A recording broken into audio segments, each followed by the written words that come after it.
Hello and welcome back. I'm glad you're here. If you've been with me before, you know how this goes. You don't need to do anything but lie back, let your eyes go heavy, and let the story carry you. If this is your first night with me, then welcome. And the instructions are the same. Dim the light if you haven't already. Turn the phone face down. There is nowhere you need to be except right here drifting, while I talk you towards sleep with an old and true story about the sea. Before I start tonight, I always like to ask, if you've got a moment, and only if you feel like it, leave a comment telling me where in the world you're listening from and what time it is there. I like knowing there are people scattered all over the globe in their own separate darknesses, hearing this at the same moment. Not tonight, if you're already drifting, just whenever. Now. Let the room fall away. Let's go to the water. Picture, if you can, a small open boat low in the water, its sides scarred and sun-bleached, drifting somewhere in an ocean so wide it has no far side you could name. There are men in it, more bone than flesh, and beside them, wrapped and still, are the bodies of men who did not survive to see whatever coast might finally come. You would not know, looking at that boat, that it once belonged to something larger, a ship, gone now, taken apart by something none of them could fight. And you would not guess from that ruin adrift on the swell that the story of what put them there would one day become the seed of the most famous whale in American writing, but it did. Before there was a white whale in anyone's imagination, there was this, a wooden whaling ship named the Essex, and a true documented catastrophe that a young sailor named Herman Melville would hear about years later and never quite let go of. This is that story. Not the novel, the ship, the real one. And I want to gently set something right from the start because it matters.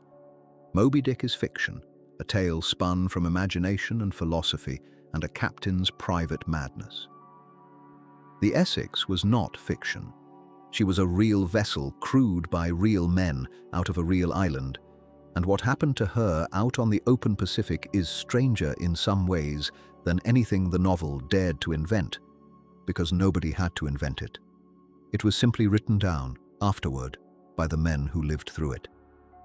3 of those men will walk with us through the whole of this story, and I want you to meet them now, gently, the way you might meet people at the start of a long journey, rather than in a list.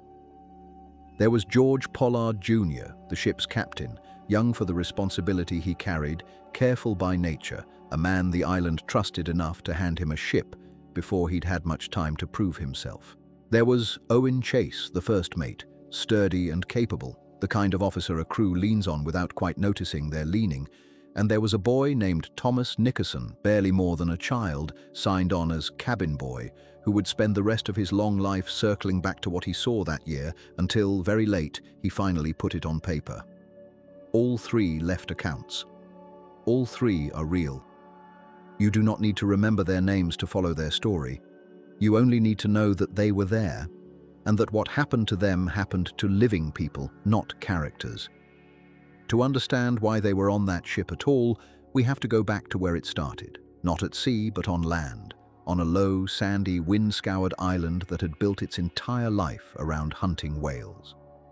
If you have never seen Nantucket, picture something modest at first glance, a spit of sand out past the shoulder of the mainland, ringed with shoals that would tear the bottom out of a careless ship. There is little farming to be done there. The soil is thin, the trees are scarce, the wind comes off the water without anything to slow it down. And yet by the time our story begins, this small plain island had somehow made itself into one of the wealthiest and most singular communities in the world, and it had done it almost entirely through whales. Walk its main street in your mind, and you would have passed counting houses and rope walks, cooperatives stacked with barrels waiting to be filled with oil, warehouses that smelled faintly of tallow and brine, no matter the season. The wealth of the island did not sit in fields or mills. It sat far out at sea, in the bodies of sperm whales that Nantucket men had learned, over generations, to find, chase, and kill from small boats with hand-thrown harpoons. A trade so specialized, so dangerous, and so strangely lucrative that it had become the town's whole reason for being. Whale oil lit the lamps of cities that had never seen the ocean. It lubricated machines, dressed leather, burned clean and bright in a way nothing else could match. And Nantucket, this narrow strip of sand, had positioned itself as the place where that oil came from. But what kind of place turns nearly its entire population towards something so genuinely dangerous, sends its own sons out for years at a time to fight animals many times the size of their boats, and does so almost without question, generation after generation? Part of the answer is simply that there was very little else. An island that could not feed itself from its own soil had to look outward for its living, and the sea was right there, patient and enormous, offering both the danger and the fortune in the same breath. But it was also a matter of culture, carefully built over decades. Nantucket was largely a Quaker community, plain in dress and speech, restrained in its public life, and yet privately, almost paradoxically, it had made itself the most aggressive whale-hunting port in the world.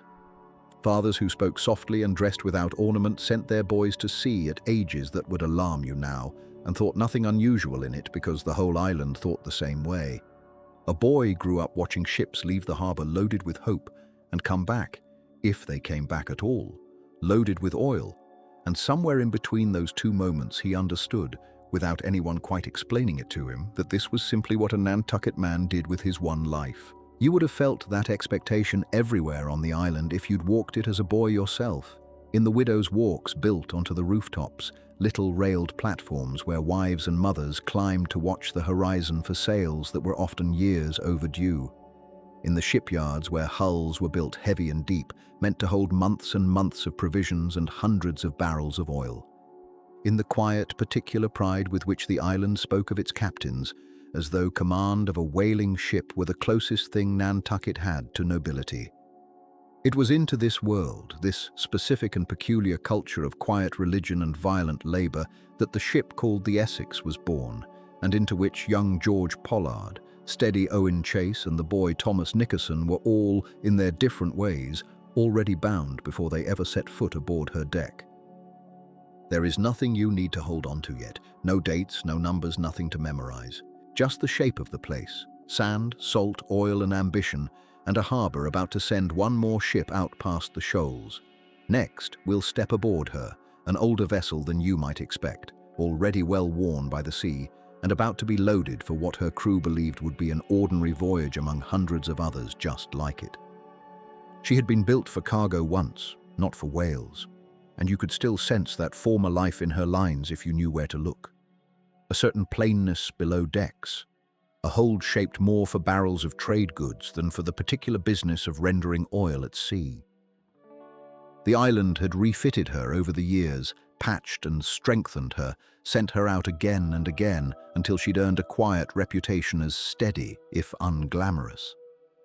Now she sat low against the wharf, waiting to be filled once more, while men carried aboard the barrels, the tools, and the lances that would decide, without any of them knowing it yet, exactly how her story would end.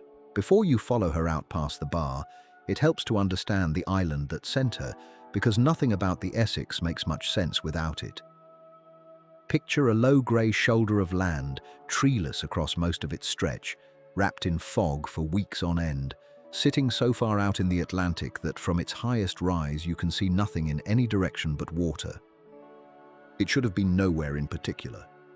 The soil was thin, the timber worth nothing, the harbour shallow enough that the largest ships had to be floated over the bar on rafts of empty casks lashed beneath the hull, lifted like a boat inside a boat just to reach open water. And yet this scrap of sand, by common agreement on both sides of the ocean, had become the whaling capital of the world. You could stand on its one long wharf at almost any hour and hear more languages, smell more tar and brine and rendered fat than in ports many times its size. Ships arrived grey with salt and left again rigged fresh, and the whole of the town seemed to breathe on the same slow tide as the harbour itself, in and out, governed by a rhythm that had nothing to do with the seasons on shore and everything to do with the movements of an animal Most of the townspeople would never see up close and live to describe well. The people who ran this trade were, in the main, Quakers, plain in dress, careful in speech, suspicious of anything that smacked of show, and it is worth sitting with that contradiction for a moment before the story moves on, because it never stopped being strange even to outsiders who knew the island well. A community built on restraint, on quiet meeting houses and unadorned dress, had made itself extraordinarily rich by sending young men to the far side of the planet to kill the largest animals the ocean produced, boil them down in try-pots lashed to a rolling deck, and bring the oil home in barrels stacked to the deck beams. There was no contradiction felt on the island itself. The hunt was simply work, sanctioned by long habit and by the plain fact that whale oil, by the early years of the 19th century, had become one of the quiet necessities holding an industrializing world together. It lit the lamps of merchants' parlors and the street lamps of growing cities. It burned cleaner and brighter than tallow, which mattered enormously to anyone reading or sewing by lamplight into the evening.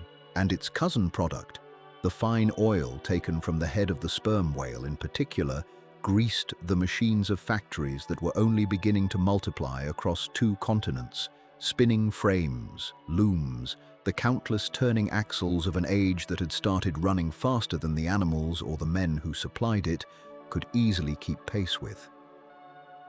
None of this would have felt abstract to a boy walking Nantucket's wharves. It would have smelled like money, quite literally, carried on the wind off the try-works and the casking sheds, and it would have looked like status too, in the fine houses going up along the upper streets, paid for by voyages that kept ordinary families waiting years at a time for a husband, a father, a son. So when a ship like the Essex made ready to sail, she was not really answering to one captain's ambition.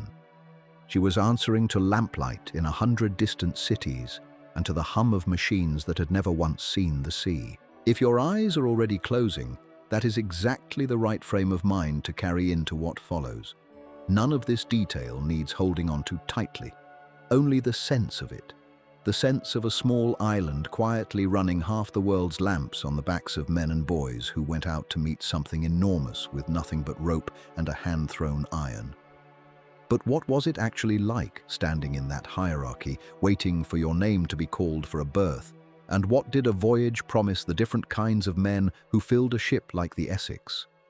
At the top of it stood George Pollard, given his own command for the first time, a young man by the standards of authority, but not by the standards of the sea, having already spent years working his way up through exactly this same system of apprenticeship and patience that every Nantucket officer passed through before anyone trusted him with a ship. A captaincy was not handed out for connections alone.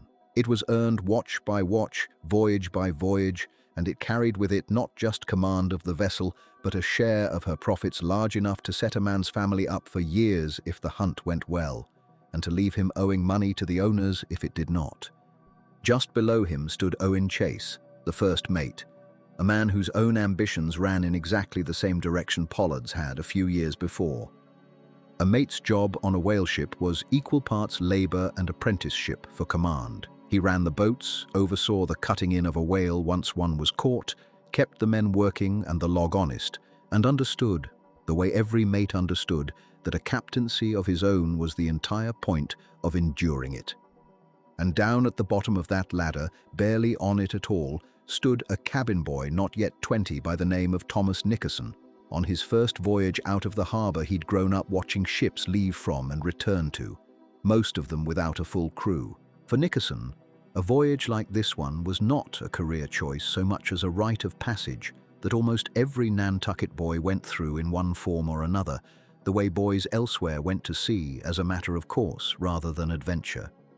He would learn the ropes literally, learn to read weather and rig and the temper of officers, and if he survived several such voyages with his nerve intact, he might rise slowly, the same way Chase had and Pollard before him. That was the whole shape of a Nantucket life laid bare in miniature aboard one ship. Boy to green hand, to boat steerer, to mate to captain, each rung requiring years at sea and a share of luck neither skill nor prayer could fully replace. You could trace almost the entire economy of the island in the space between the captain's cabin and the boy's berth in the forecastle. no more than the length of a modest room, and yet representing a gap of decades and risk that every man aboard understood without needing it explained. Whaling itself, as a trade, ran on an acceptance of risk that would have seemed reckless in almost any other line of work of the period. A voyage was expected to last for years rather than months.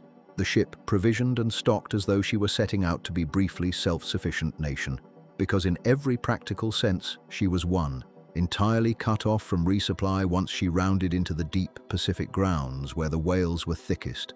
Crews were kept deliberately small for a vessel her size, every man doing the work of more than one trade at once: sailor, cooper, blacksmith, oarsman, sometimes doctor by necessity if nothing else, because a smaller crew meant a larger share of the eventual profit divided among fewer hands, and profit on Nantucket was never an abstraction.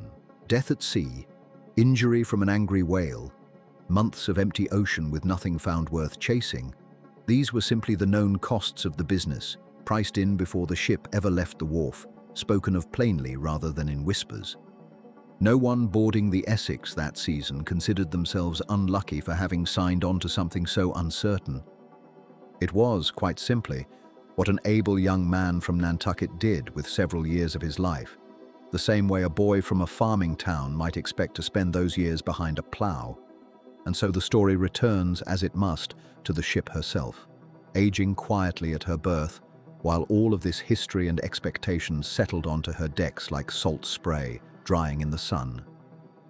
She had been afloat for the better part of 2 decades already, converted from a trading vessel into a whaler, patched and refastened more than once, never celebrated for speed or grace, only for the plain fact that she kept coming home. Now she waited to be loaded one final time, her hold slowly filling with the casks and lances and the ordinary gear of a trade that had already claimed so many of the island's men before her, waiting, though nobody standing on that wharf could have known it yet, for a crew that would carry her further than any of them intended, and into a story none of them could have imagined lying ahead in the empty water past the Horn. The Essex herself was nothing to stop a stranger on the wharf. Stand beneath her bow on a quiet morning and you would have found a ship built low and broad rather than sleek, her lines drawn for cargo holds rather than speed, her paint worn to the grain of the wood in places where the sun and salt had had their say for more than a decade. She measured out at a little under 88 feet on deck, with a beam wide enough that 2 men could lie down across her hold and not quite touch fingertips. A modest vessel by the standards even of her own home port, and smaller than several of the ships that would leave Nantucket that same season. You would have had to look twice to understand why anyone trusted her with a voyage that might last 3 years, because nothing about her shape suggested endurance. And yet that was exactly her reputation. She was old for a whaler, having first slid into the water as a merchant vessel some 20 years before, built for the trade routes rather than the hunt, and only later converted, decked over and reinforced, her hold reshaped to take the try-works and the casks that a whaling voyage required. She had crossed to the Pacific and back more than once already under other masters, and by the time she came up for her final refit, she carried the kind of quiet, unglamorous history that Nantucket men trusted more than they trusted a fast, handsome hull. She kept coming home. That was the whole of her reputation, and on an island where half the fleet seemed to vanish for years at a stretch and no one thought it strange, coming home was worth more than grace. If you go looking for her earlier voyages now, the record thins out quickly, and it is worth sitting with that gap rather than papering over it. Some of her captains are known, a handful of her landings recorded in the customs house ledgers that still survive, but whole years of her working life are simply missing. No log, no crew list, nothing but the fact that she sailed and she returned, which on Nantucket was sometimes the only entry that mattered.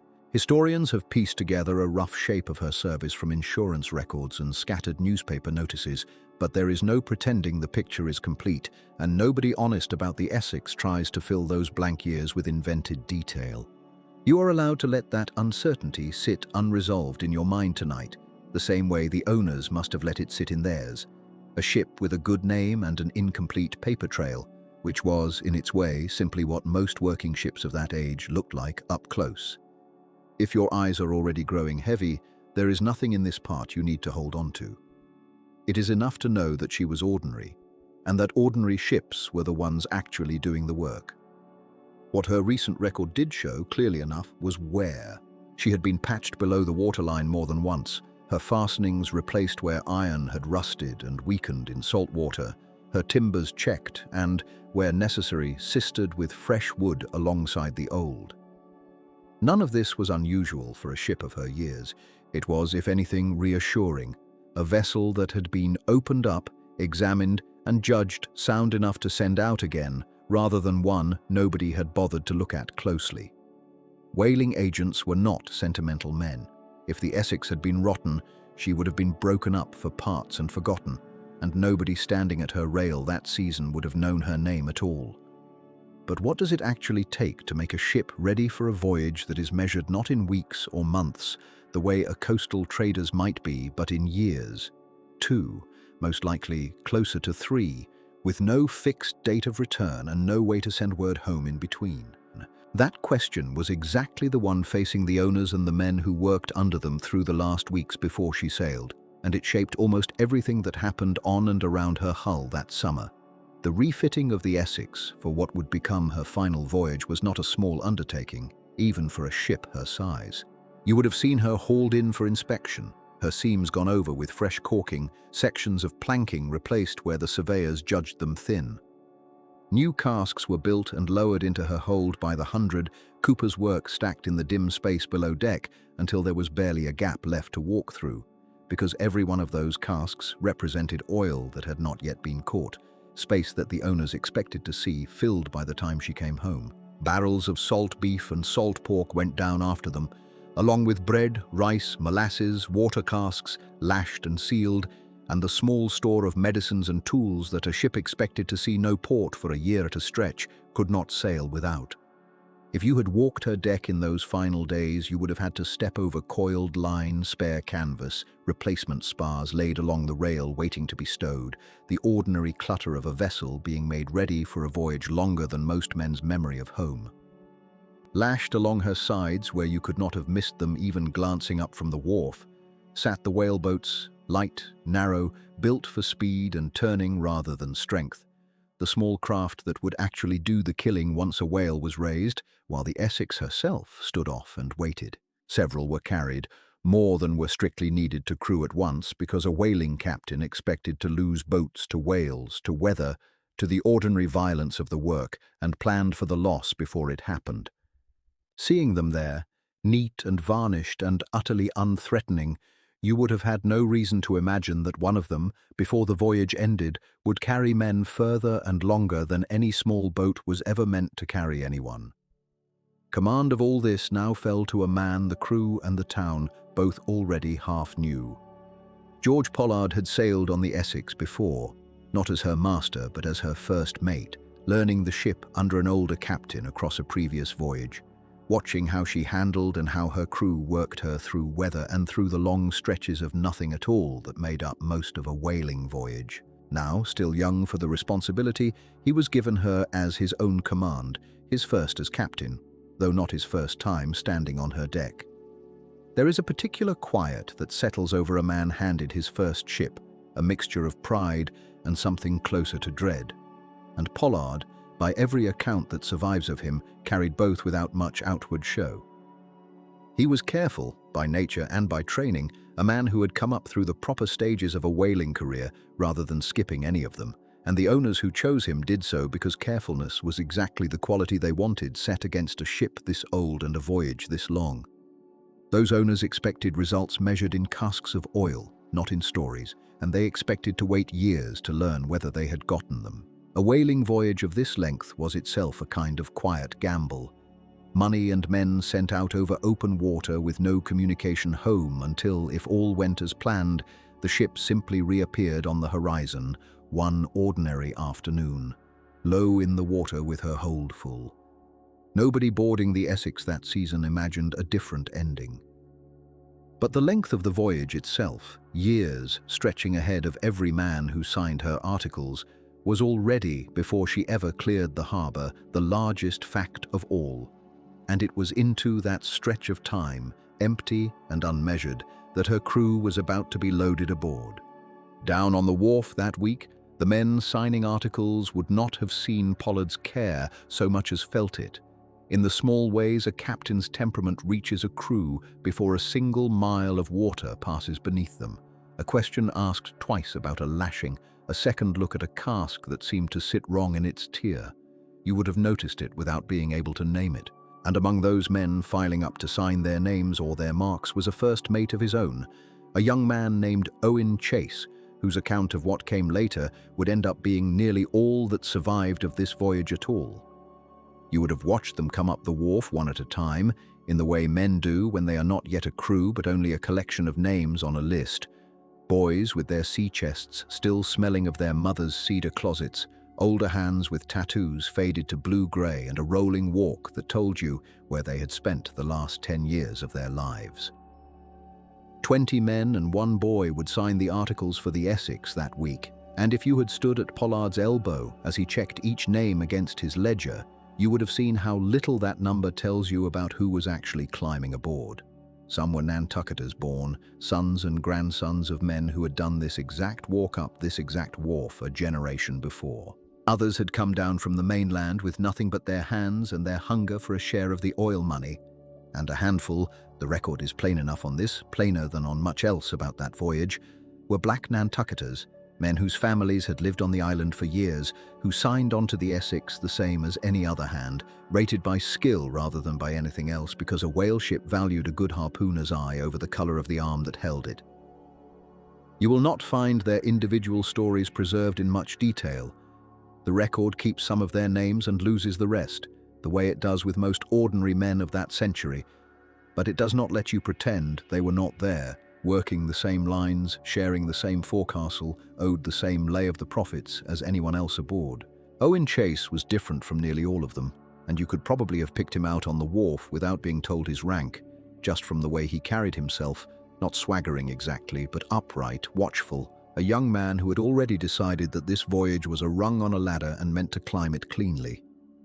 He was not yet 25, already a first mate, which on Nantucket in those years meant he had proven himself faster than most men managed to. He had gone to sea young, the way island boys did, and had worked his way up through the ranks of one ship after another with the kind of steady, visible competence that captains noticed and other officers resented a little. If you had asked around the wharf that week who among the mates was going somewhere, more than one old hand would have pointed you toward Chase without hesitation.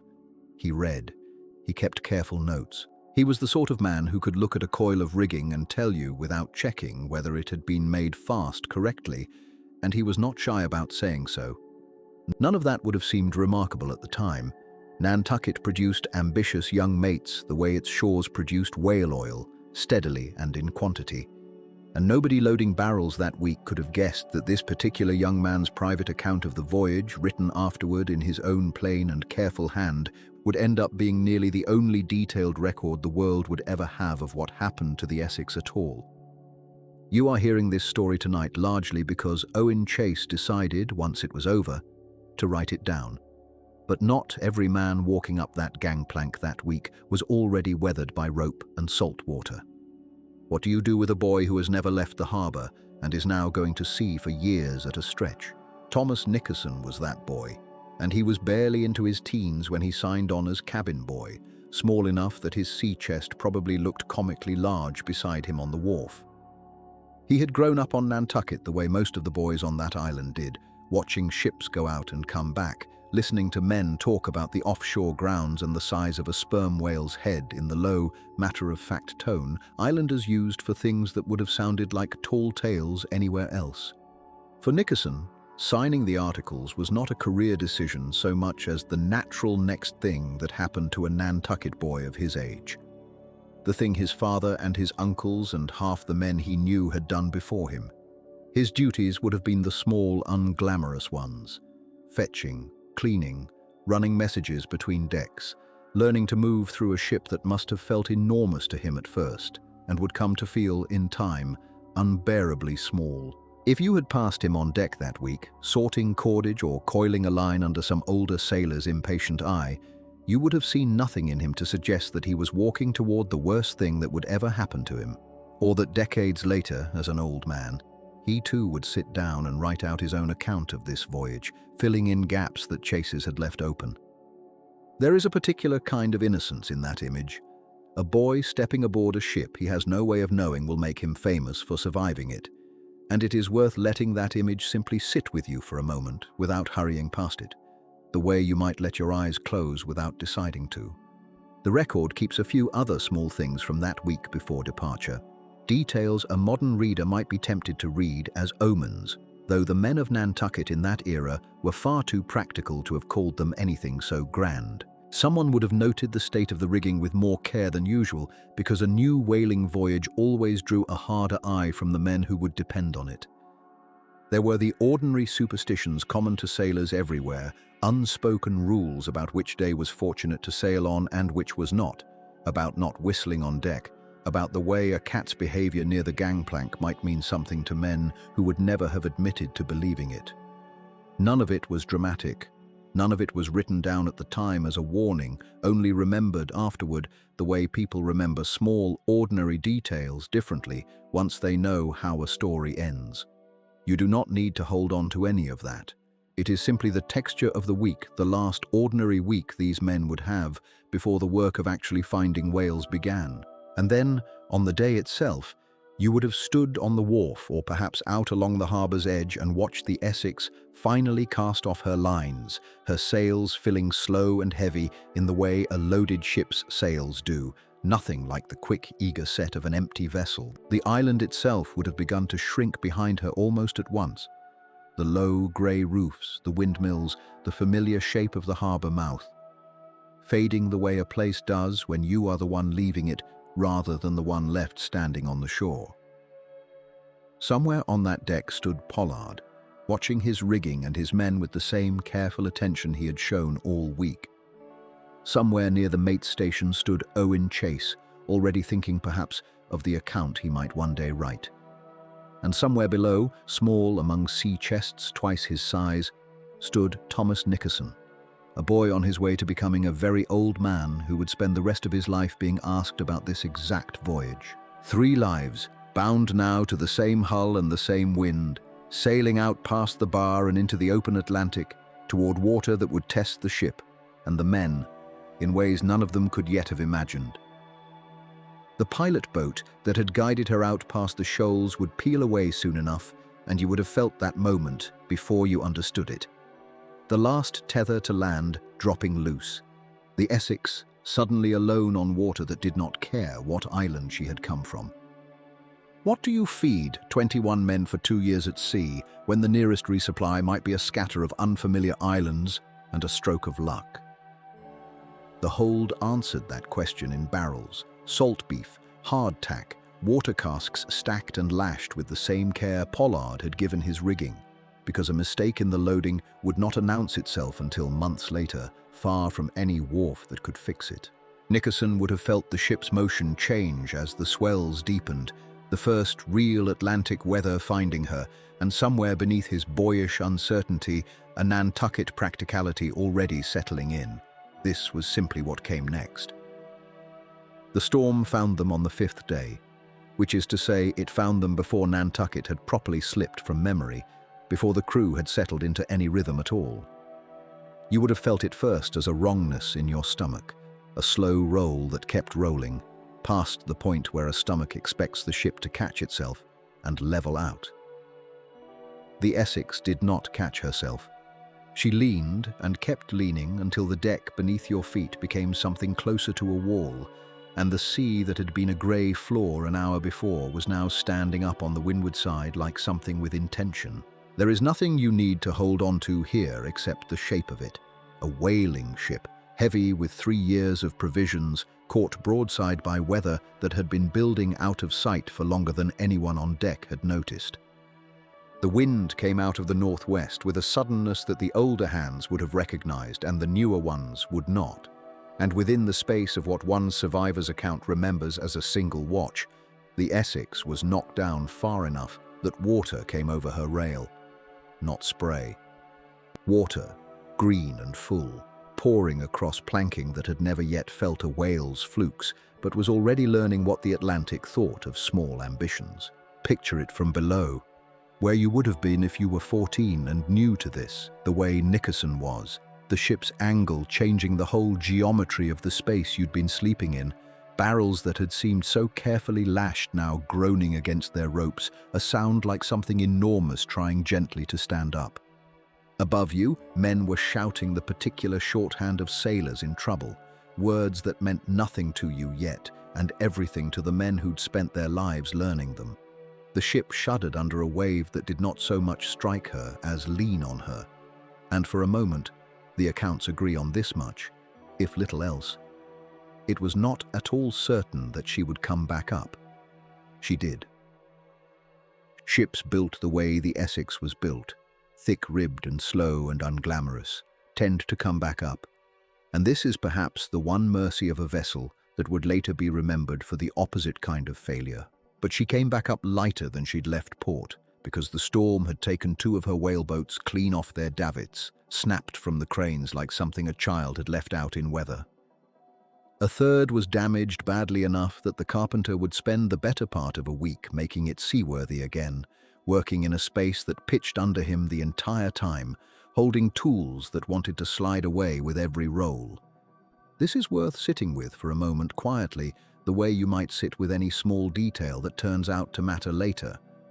A whaling voyage depended on its boats the way a hunt depends on its weapons. The ship herself was a floating base of operations, but the actual killing of whales happened in these narrow, sharp-built craft that could be lowered fast and rowed faster, small enough to come alongside an animal the size of the Essex's own hold. To lose 2 of them before the ship had even cleared American coastal waters was not a minor inconvenience. It was the voyage announcing in its very first week that it did not intend to be an easy one. But what does a green captain do when the sea itself starts testing him before he has even found his footing? Pollard was 28, which in the ordinary run of things would have made him young for command, but not shockingly so. Nantucket built its captains fast, promoted its most capable young men out of necessity, because the whaling grounds were far and the good captains were always at sea somewhere already, working someone else's ship.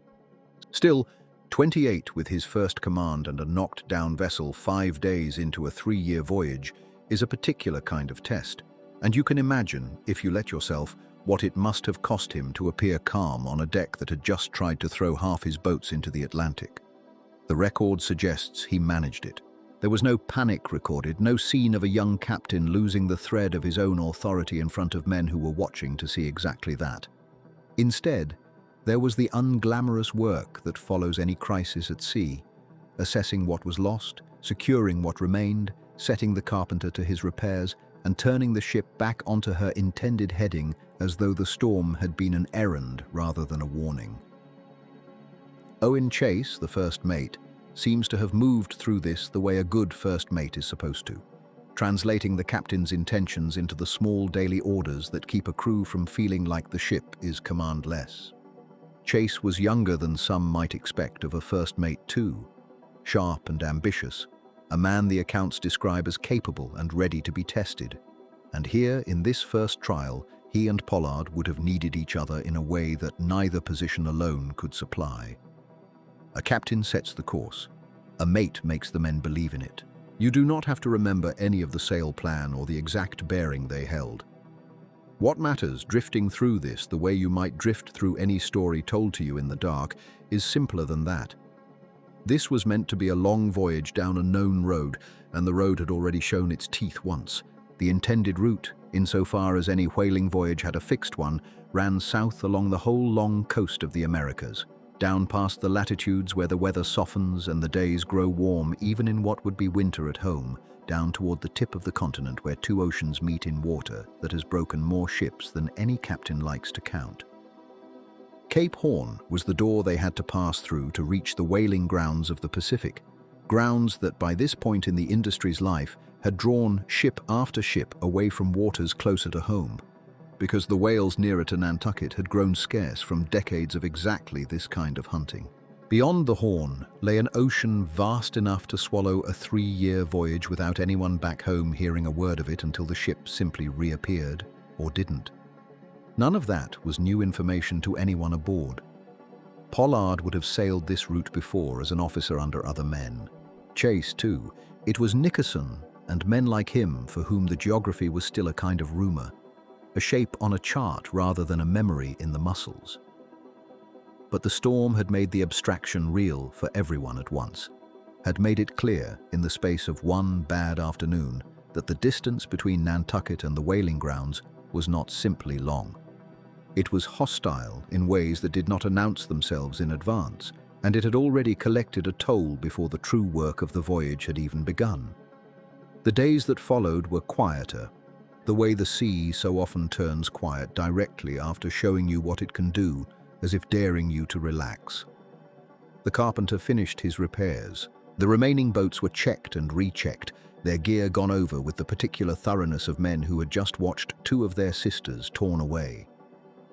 And somewhere in that stretch of calmer water, the Essex settled back into the long southward line she was meant to hold, carrying inside her the first quiet lesson of the voyage, that the ocean ahead of them had already, in its own unhurried way, begun to take inventory of what it might eventually claim. Ahead lay warmer latitudes, and then the Horn itself, waiting at the bottom of the map the way certain kinds of trouble always seem to wait patiently for a ship to arrive. Warmer air came first, before anyone could have named the latitude, a softening in the wind that reached you on deck as something almost like relief. You would have noticed it in small ways: a coat no longer needed at the 4 o'clock watch, salt spray that no longer stung quite so hard against the skin. Nickerson later remembered these days as ordinary, which is its own kind of detail worth keeping. Ordinary was rare enough on this voyage that it earned a mention at all, and it would not last the whole way down to where the water turned cold again, and the Horn began to make itself known on the horizon. The hunt itself, when it finally came, was not something the Essex carried with her from home. It was a craft learned only in doing it, out here, far past any coastline that could offer help if it went wrong. And it went wrong often enough that everyone aboard understood, in some quiet, unspoken way, that the boats going out from her side were the most dangerous rooms on the ship, and they were not rooms at all, just open shells of cedar and oak, no longer than a modest parlor, riding a swell that could stand twice their length in the air.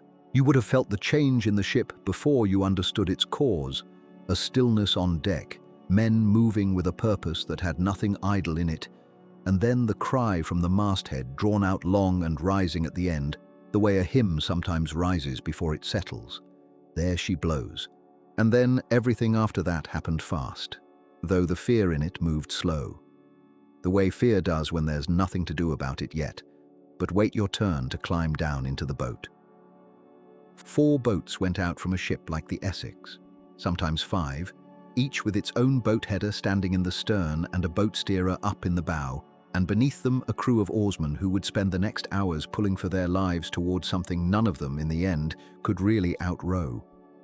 You would have gone down the side on a rope, feet finding the boat's gunwale in a heavy sea, and once you were in, there was no changing your mind. The ship, which had felt so large and so permanent a moment before, became a thing you watched shrink behind you, and the ocean around your little boat became, for the first time, the true size it had always been. The harpoon was thrown first, not to kill, but to fasten. A single iron, and then a second, driven by hand from a boat close enough that a man could have touched the whale's flank with an oar. There is no way to make that distance sound smaller than it was. You were near enough to smell it, near enough to feel the boat rock from the animal's own breathing, and it was at that exact range, with nothing between you and 80 feet of living muscle, that the iron went in. What followed the cruise called the Nantucket sleigh ride, the line running out of the tub at the center of the boat so fast it smoked where it passed over the loggerhead, the whale towing 4 grown men and their boat across the water at a speed no oar could ever have matched. Spray coming up over the bow, the boat header shouting to keep hands and feet clear of the coils because a man tangled in that line would go down with the whale and never come back up. And this was, by every account that survives, the ordinary version of the hunt, the version that went as it was supposed to. It ended, if it ended well, with the boat header working forward past the oarsman once the whale had tired, taking up the long lance himself and finishing the work at even closer range than the harpoon had required, close enough to be drenched in the spout when the whale's blood came up mixed with its breath, a sight the men called, without much ceremony, the flurry, or sometimes just the chimney of fire. It was ugly work. Nobody aboard a whale ship pretended otherwise, not even to themselves, and it asked something of a man that no other trade at sea quite asked in the same way, not strength alone, and not only courage, but a kind of steadiness that had to be relearned every single time the masthead called out, because familiarity never quite arrived. If your eyes are already growing heavy, let this drift past you the way it must have drifted past the men who lived it. Routine and terror both, folded into the same hour, and none of it asking to be remembered in detail, only felt as a shape in the dark. But what exactly was it that these small boats were going out to meet? That question was not an idle one on Nantucket, and it would not have been idle to anyone standing on the Essex's deck watching the boats pull away, because the sperm whale was not simply the largest animal the men of that island had ever chosen to hunt. It was, so far as anyone alive at the time could have told you, the largest animal being deliberately hunted anywhere on Earth. Bigger by far than the right whales, the earliest Nantucket boats had first gone after close to shore, bigger than almost anything a sailor could conjure outside of scripture, and armed, unlike the slower right whale, with a set of teeth in its lower jaw and a temperament that whalemen had already learned long before the Essex ever left her berth, was not always as passive as the trade's economics required it to be. There is nothing you need to hold on to in the details of an anatomy lecture here, only the shape of the reputation, because that reputation is the thing that mattered to the men in the boats. A sperm whale, wounded and cornered, did not always behave the way a hunted animal was supposed to behave. Whaling logs going back decades before the Essex ever sailed carry, scattered among their pages, brief, unshowy notations of boats stove in, of oars snapped, of whales that turned on the boats pursuing them rather than simply running or diving away. These were not the daily business of the hunt. Most whales fled, or sounded deep and stayed down until their strength gave out, and died the way the trade expected them to die. But the exceptions were known. They were told over in the forecastle and repeated at the try-works and carried home in a sailor's letters, and by the time a boy from Nantucket had spent even a season at sea, he understood, in a way that never entirely left him, that the animal he was chasing was capable of choosing to fight back. It was into this trade, exactly as it was, no gentler and no more explained than that Thomas Nickerson had been placed as a boy not yet in his teens, and it was from his low seat in one of the Essex's boats, too young and too slight yet to pull a full man's oar, but not too young to be given one, that he watched his first whales taken. He would write of it much later, an older man setting down what a boy had seen, and what comes through his account is not swagger but attention, the close and careful noticing of someone who understood he was watching something enormous decide, moment to moment, whether to run or to turn.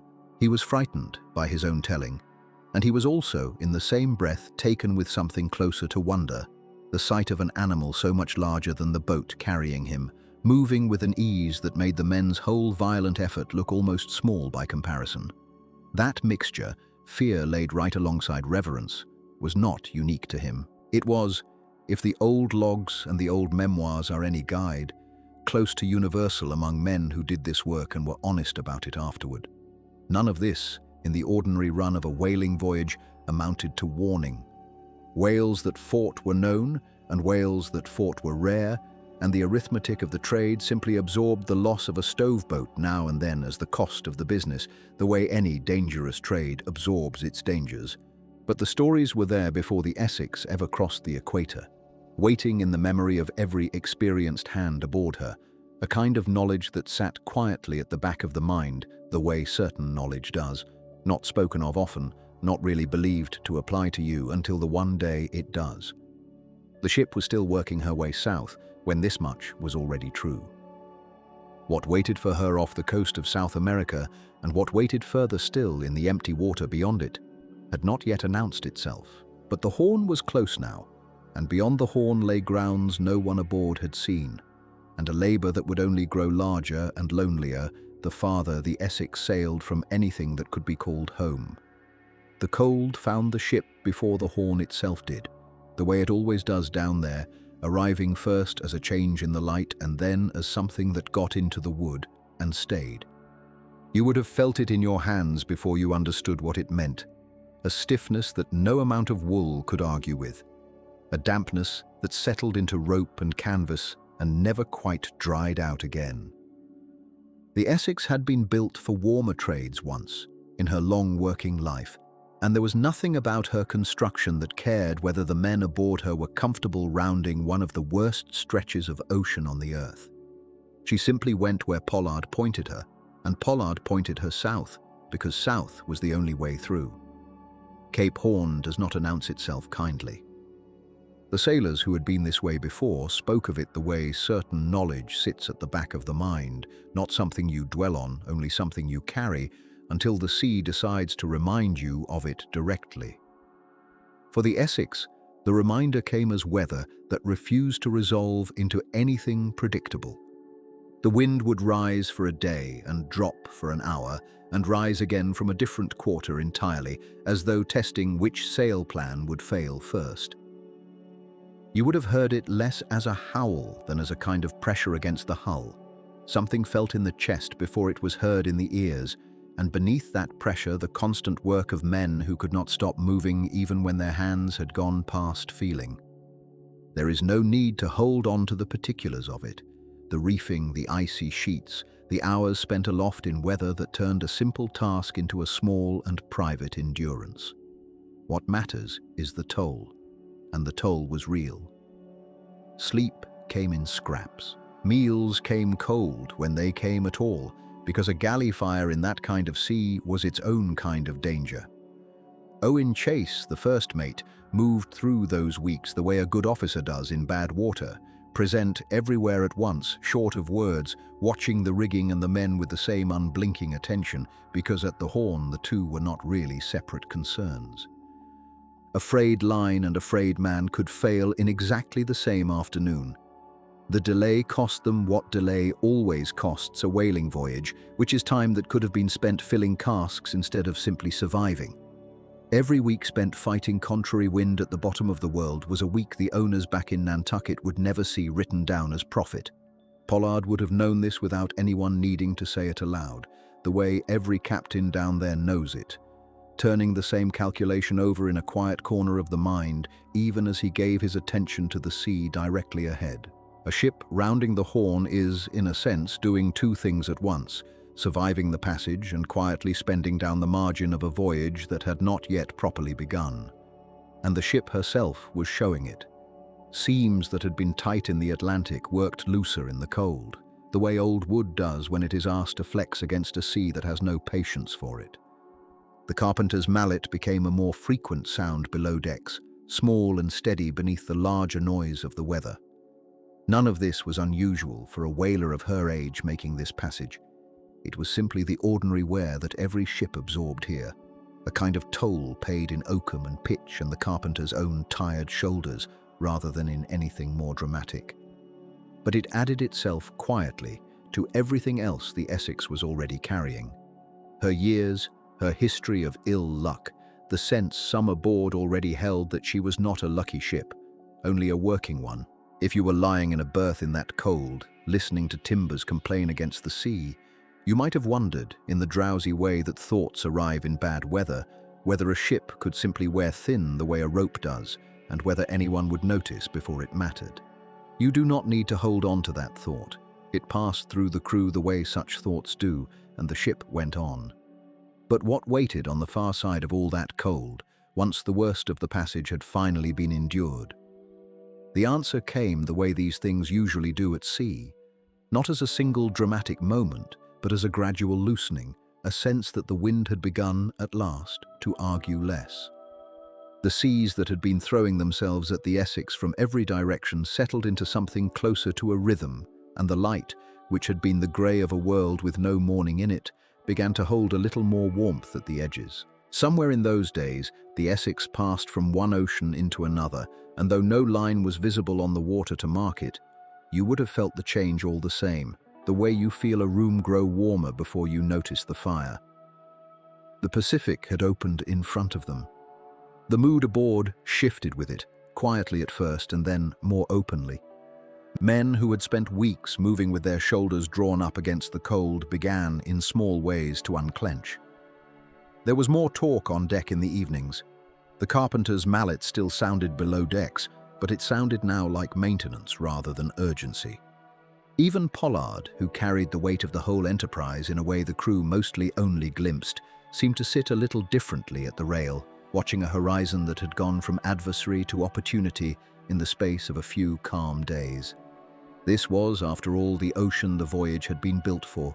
Everything before it, the Atlantic crossing, the provisioning, the long grinding passage around the bottom of the world, had been the price paid to reach this water.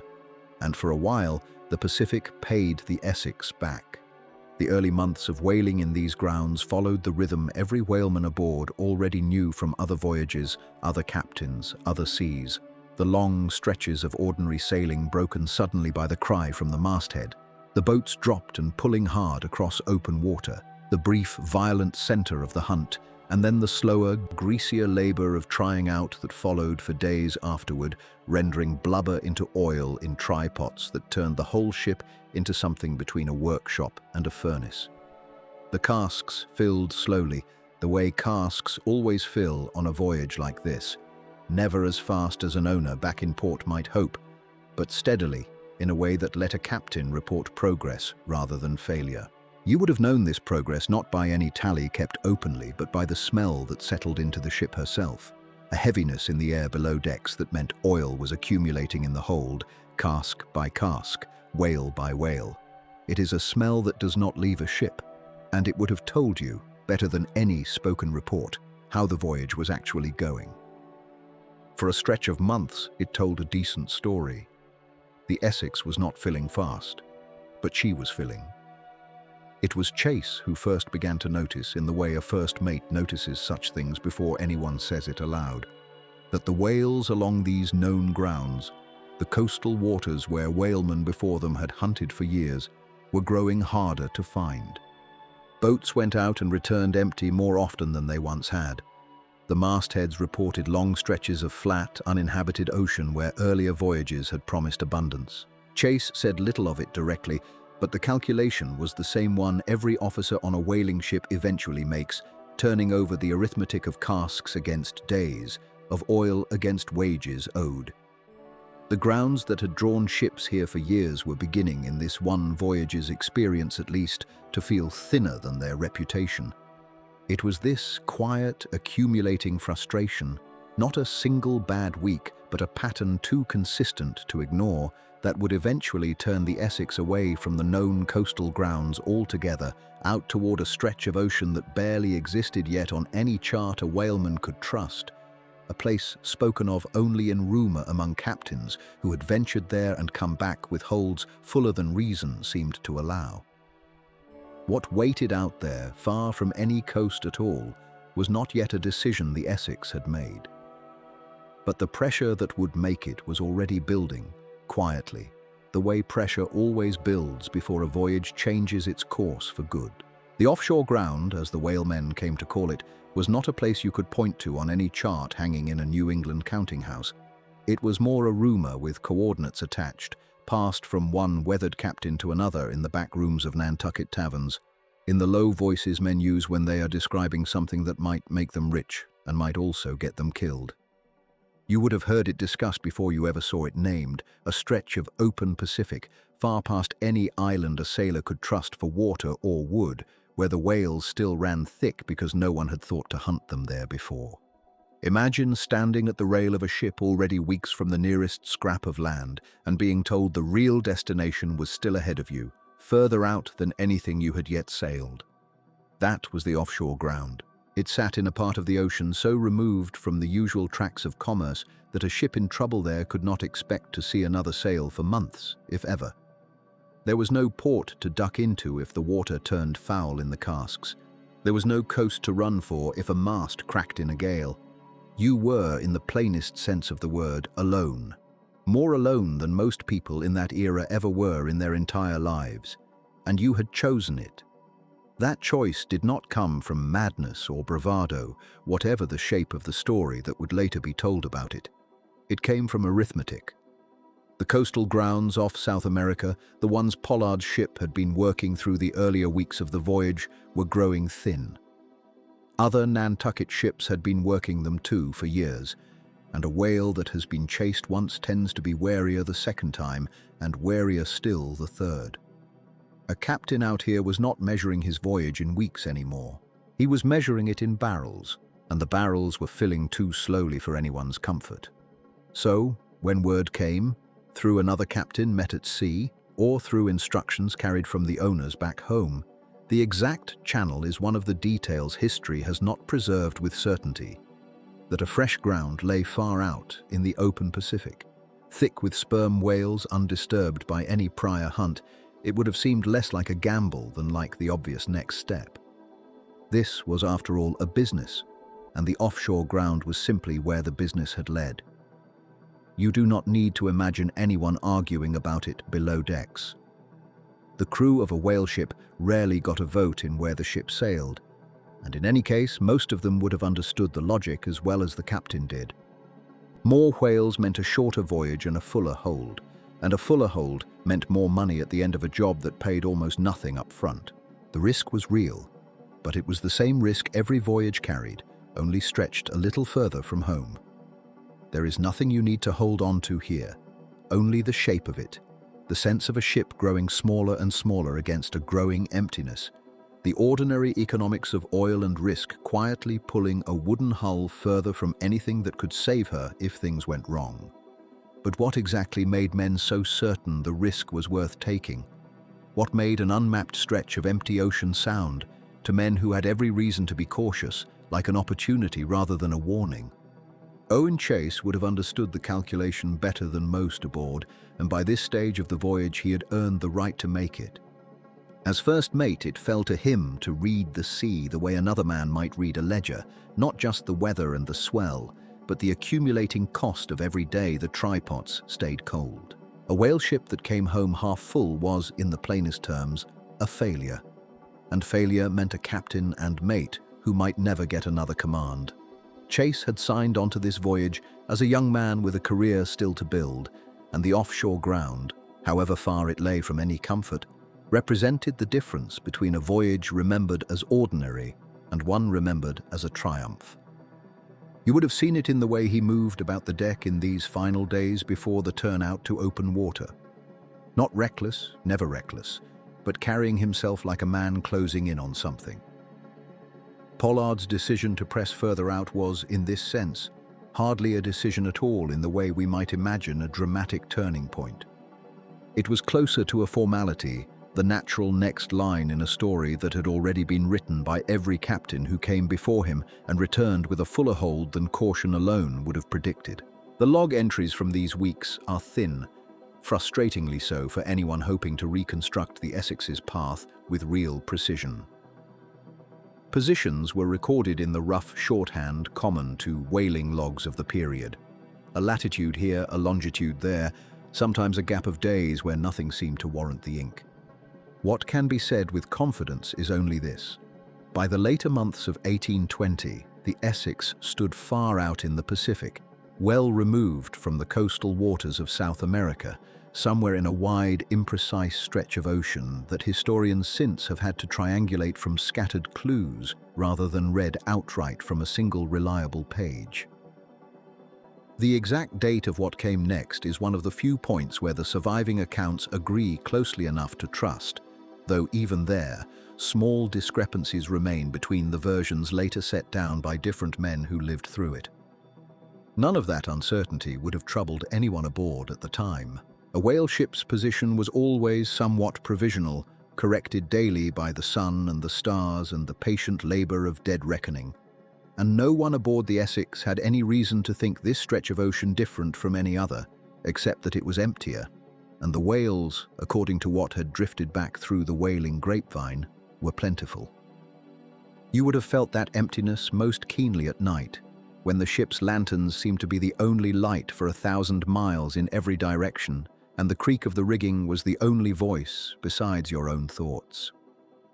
By the last ordinary evening of the voyage as anyone aboard understood it, the Essex lay hove to in water that gave every outward sign of being unremarkable: long swells, a clean horizon, whale sign enough in the air and on the surface to justify another day's work. Boats were readied the way they had been readied dozens of times before. Line was checked, harpoons were set within easy reach, and the small crews who would man each whaleboat settled into the same quiet routines that had carried them through the earlier, gentler encounters of the voyage. If your eyes have already begun to close, let them. There is nothing sharp coming yet, only the ordinary hush of a ship preparing once more to lower her boats into water that looked, in every way that mattered to the men watching it, exactly like all the water that had come before. Nickerson, the ship's cabin boy, would later recall these final calm mornings with the peculiar clarity that only hindsight grants to the ordinary. Small chores, small conversations, nothing in the color of the sky or the temper of the sea to suggest that this stretch of ocean, unlike all the others, had already decided something about the ship floating on top of it. Chase moved among the boats, checking gear with his usual care. Pollard, from the quarterdeck, watched the horizon in the manner captains always did, waiting for the telltale signs of spouting that would send the boats down. The offshore ground had delivered exactly what the rumors promised. Whales, plenty of them, moving through water no one had hunted before. What none of them yet knew was what waited beneath that water, moving with a patience of its own, indifferent to the arithmetic of barrels and voyages that had brought the Essex so very far from home to meet it. The pod had scattered wide across the water, the way pods always did once the first iron struck home, and Chase's boat had gone in with the others, his boat steerer standing braced at the bow, the harpoon already flying before the boat had fully settled into its run. You would have heard it before you saw it, if you had been standing at the Essex's rail that morning. The low percussion of oar against tholepin, the shouted commands carrying flat across still water, the particular silence that falls over a crew in the last few strokes before a strike. Chase's boat took its whale cleanly enough, but a sperm whale in its dying thrashing is not a cooperative animal, and a fluke's blow from an animal that size can open a boat's planking as easily as a hand splits kindling. It happened quickly. A crack, a shipping of water, the boat suddenly lower in the sea than it had any right to be, and Chase, making the decision every mate is trained to make without discussion, cut the line, save the crew, get back to the ship. There is nothing dramatic in a damaged whaleboat. It happened often enough that no one aboard the Essex would have thought twice about it. Chase brought his men back alongside, and by the time he had climbed up onto the deck himself, already calling for tools and spare cordage to make the repair, the ship had gone back to the ordinary business of waiting. It was from that deck, not from a boat out on the grounds, that Chase first saw the whale that would end the voyage. He was crouched over the stove planking, needle and twine in hand by his own account, working with the particular patience that below deck's repair demands, when something made him look up. Perhaps it was only the habit of a whaleman's eye, always drawn to any disturbance on the water. What he saw, lying quietly on the surface off the bow, was a bull sperm whale of a size that did not match anything in his experience, and Chase had a great deal of experience to measure it against. He put its length by his own later estimate at something close to 85 feet, a figure that later students of the whale fishery would treat with real caution, since sperm whales of that size sit at the very outer edge of what the species is known to reach, if they reach it at all. You do not need to hold on to that number. What matters is only the shape of it in Chase's mind in that moment. A whale larger than any he had taken or chased, lying motionless, spouting slow and even, close enough to the ship that its silhouette would have filled a good portion of the sea in front of you had you been standing where he stood. For a while it did nothing at all. It lay on the surface, spouted 2 or 3 times in the unhurried rhythm of a resting whale, and then, in Chase's account, put its head down and began to swim, not away. Not in the scattering panic that a struck whale shows, but directly toward the ship, gathering speed as it came. He watched it close the distance with what he later described as a mounting disbelief, the kind of disbelief that comes from watching something happen that has no shelf in your memory to be placed on. Whales fled boats. Whales fought boats when a harpoon was already in them. What no one aboard the Essex had ever seen, and what no whaleman Chase could later find had ever recorded, was a whale crossing open water toward a ship that had done it no injury at all, with what looked, to every man watching, like purpose. But what does it actually take for a whale of that size to do damage to a ship built of good oak, copper fastened, meant to survive years at sea in weather far worse than a calm morning on the offshore ground? That is the question the crew of the Essex did not have time to ask themselves before they had their answer. The whale struck the bow with what Chase called a tremendous shock, driving the ship backward in the water and throwing men off their feet on a deck that had been steady a moment before. For a moment afterward, there was only the strange quiet that follows any blow no one has time to understand. The ship rocking, the crew staring at each other and then at the water, waiting to see the whale roll away, stunned or diving in flight, the way any injured or startled animal would. Instead, it lay off the bow a short distance away, moving its jaw, as Chase wrote, in a violent and continual motion, seemingly stunned or confused itself. If it had swum off then, the men might have gone back to their planking and their needles and their ordinary caution, filing the whole event away as a freak collision, a whale that had blundered into a hull it never meant to touch. That is, in fact, what some of the men aboard seemed to have believed, at least at first. It is worth resting a moment here, in the space between the two blows, because that pause is where the entire debate over this animal's intentions still lives. No one can tell you, and no one ever will, whether what happened next was fury or accident, calculation or the last convulsion of a startled creature. You do not need to settle it either, not tonight. Let the question sit unanswered, the way it has sat unanswered for 2 centuries, and let the story simply continue the way it happened. What happened next was that the whale turned. Chase watched it come about in the water with what he described as tenfold fury in its motions, and this time there was no ambiguity in anyone's mind about where it was headed. It came on with its head half out of the water, moving at a speed the ship could not hope to match or evade, and it struck the bow a second time, forward of the first blow, with a force great enough to stave in the planking below the waterline. Chase felt the ship shudder under his feet in a way no wave or squall had ever made her shudder. He did not need a carpenter's report to know what that particular motion meant. A ship struck badly enough to move like that has been opened somewhere below, and water does not wait for permission before it starts finding its way in. It came in fast once it started. Men who had spent the morning worrying about a cracked whaleboat plank were within minutes hauling at pumps that could not keep pace with what was pouring through the hull, watching the deck settle lower against the horizon with each swell that passed beneath her. Pollard came down from the quarterdeck to see the damage for himself, and whatever calculations a captain makes in such a moment, how long, how far to land, what can be saved, he was making them now with a hull already listing under him. The whale itself, having done what it came to do or what the sea alone had done to it, was gone from sight, leaving nothing behind but the widening water in the Essex's hold and a crew beginning in dead earnest to reckon with the fact that their ship was not going to survive the morning. There was no time yet for grief, only for arithmetic. You would have felt it in your feet before you understood it in your head, standing on that deck, the small, sickening delay between a wave passing beneath the hull and the hull failing to rise back the way it always had. Pollard's first order was for the pumps, worked by men who already half knew, from the sound the water made below, that pumping was a gesture rather than a solution. The carpenter went down into the forward hold with a lantern and came back up faster than he had gone down, and whatever he told the captain, he did not need to repeat it for the rest of the crew to understand.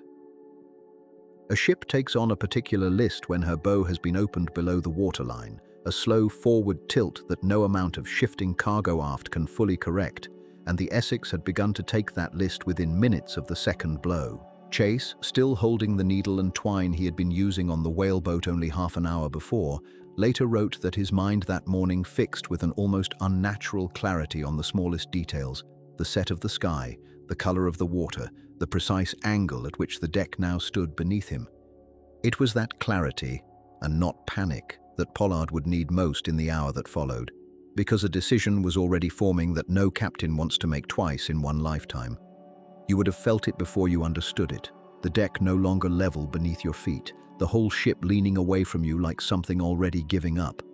That was the sensation on board the Essex in those first minutes after the whale came a second time, struck the bow with the whole weight of itself, and swam clear without so much as a shudder in its wake. The men who had been aloft came down without being told. The men below came up without being called.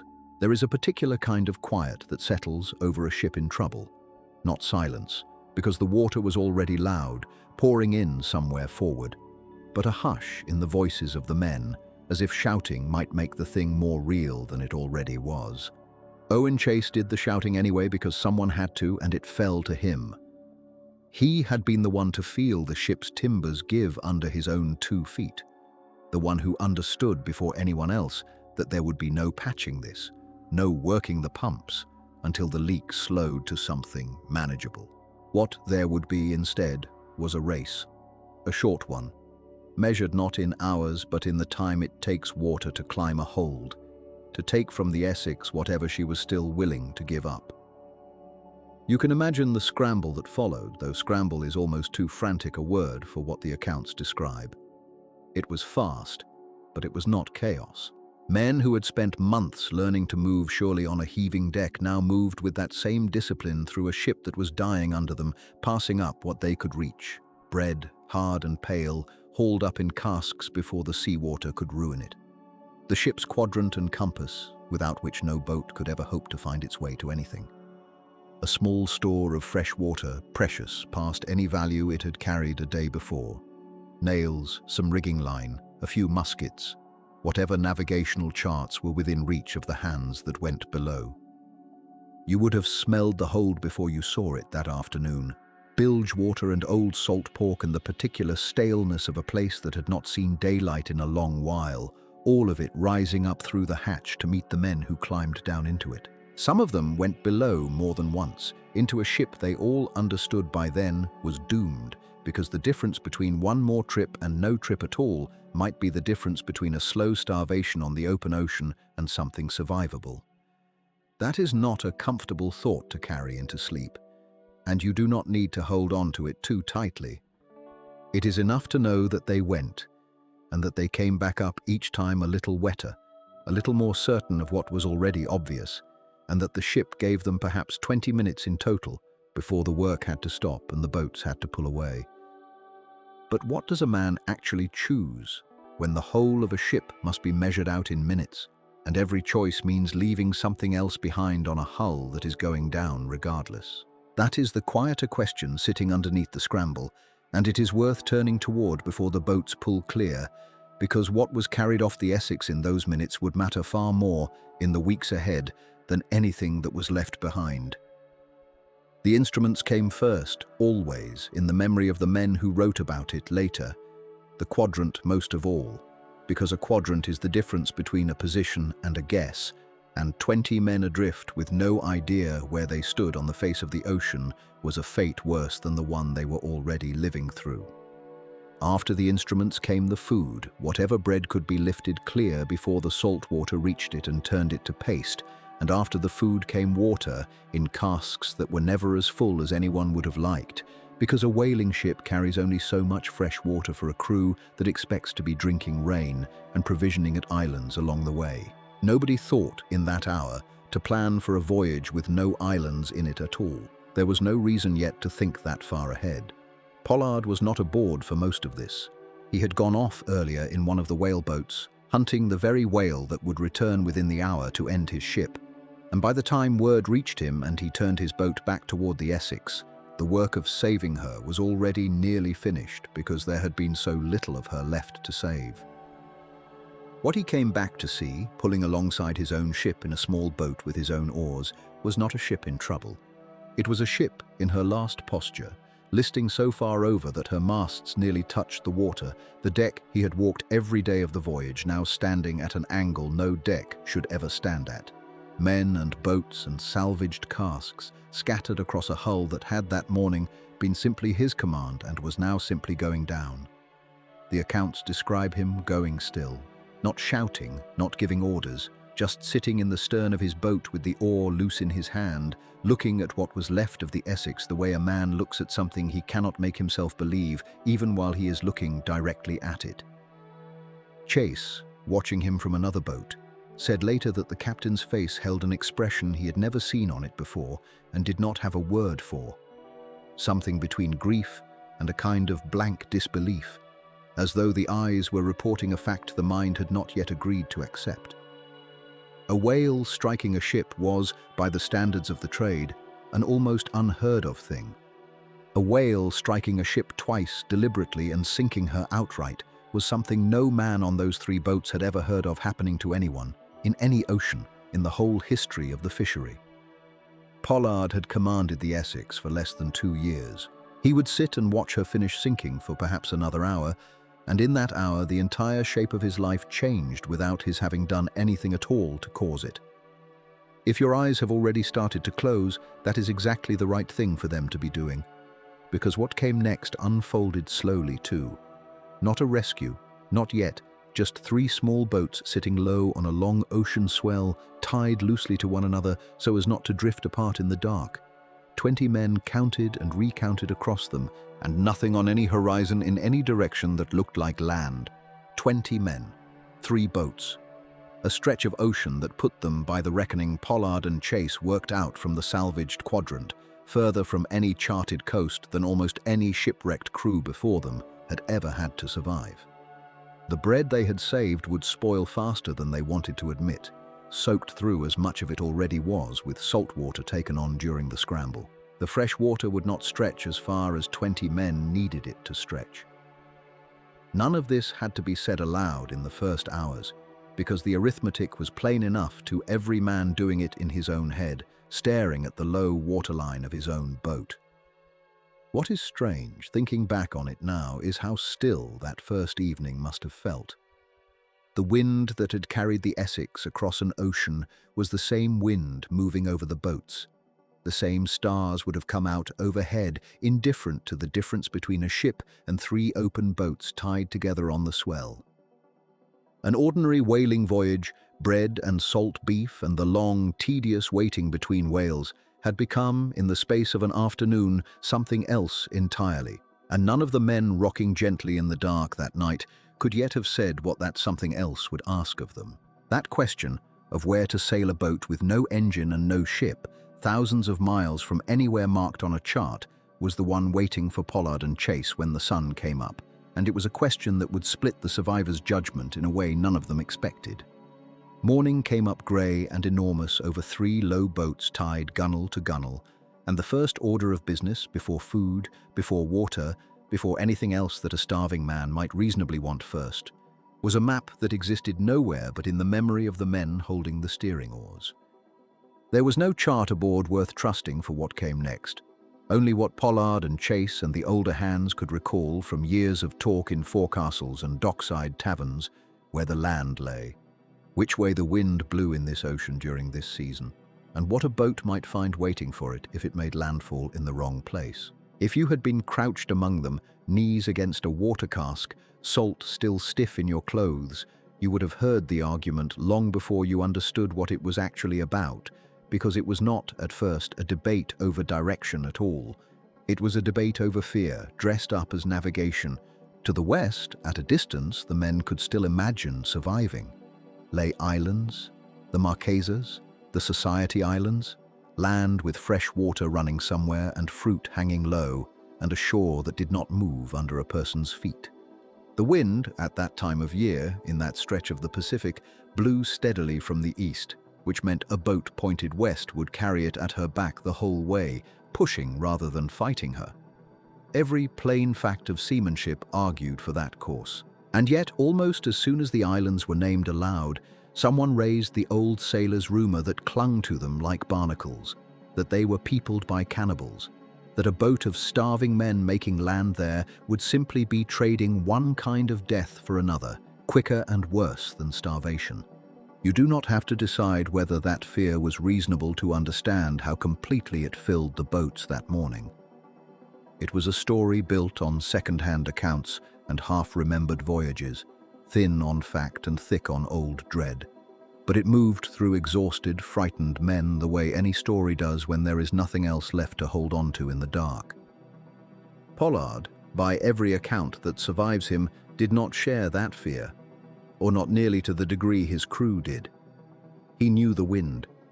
He knew the islands were closer, and he knew that closer meant more of the men in his charge might live to see any land at all. His instinct, and it seems to have been a firm one, was to turn the boats west and let the wind do the work the ocean was already offering for free. But he was a young captain commanding men who had just watched their ship die under a whale's forehead, and when he laid the choice out plainly before them, the crew's fear answered him back just as plainly, and it did not move an inch. If you had sat where Chase sat that morning, in the stern of his own boat with tired men looking to him the way men look to whoever seems steadiest when everything else has come apart, you might have felt the pull of both arguments and chosen, as Chase did, the harder one. He argued for South America, for the far coast of what is now Chile or Peru, a landfall so distant that naming the distance out loud must have felt almost like a joke, except that no one in those boats was laughing that morning. It meant turning away from the following wind and pointing instead into a headwind that would have to be beaten against for every single mile of an ocean that did not care how tired the men rowing through it already were. It meant trading a shorter, kinder passage for a longer, crueler one, purely on the strength of a rumor about islands none of them had ever actually seen with their own eyes. And here is the strange, quiet center of this whole decision, the part historians still turn over the way you might turn a stone in your hand, looking for what is written on the underside. Pollard was the captain. The choice, by every rule of the sea, was legally his to make. But he let it be talked out of him. He deferred to the fear sitting in his boats rather than to the wind waiting at his back, and he turned the fleet east toward South America, away from the very land his own judgment told him was reachable in weeks rather than months. Whether that was a failure of nerve in a young man not yet hardened into command, or simply a kind of decency, a captain unwilling to force terrified men toward a shore they believed would kill them, whatever the compass said, is not a question the record answers for us. It is one you are welcome to carry with you into sleep tonight, unresolved, because no one who has studied this voyage in the 2 centuries since has managed to close it either. But what did that choice actually cost once it was made in the plain and unforgiving arithmetic of food and water and miles the boats now had to live inside? The numbers were never generous to begin with. What bread and water the men had managed to save from the sinking Essex, salvaged in the frantic hour before she rolled under for good, had been divided into 3 shares, one for each boat, and none of it had ever been meant to feed 20 men across the kind of distance the ocean was now going to demand of them. A voyage to the nearer islands might have been endured on short rations for a matter of weeks.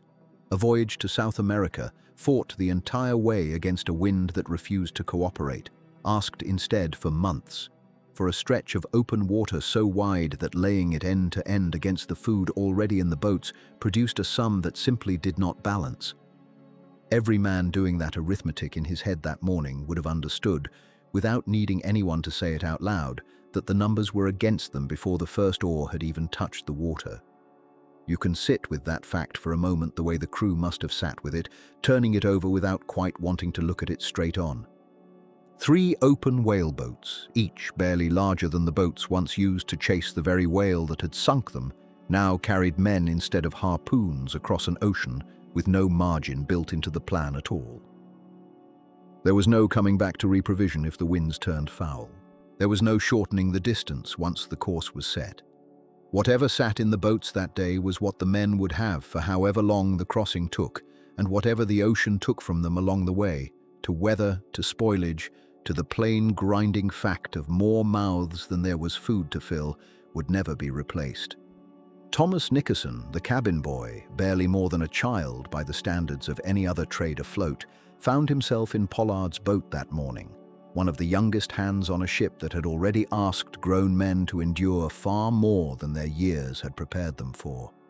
He would carry the memory of this single decision for the whole of a long life, long enough to set it down decades later in an account that historians still return to, still weigh against the other survivors' versions, still argue over in the patient, unhurried way people argue about things that happened too long ago for anger to still cling to them.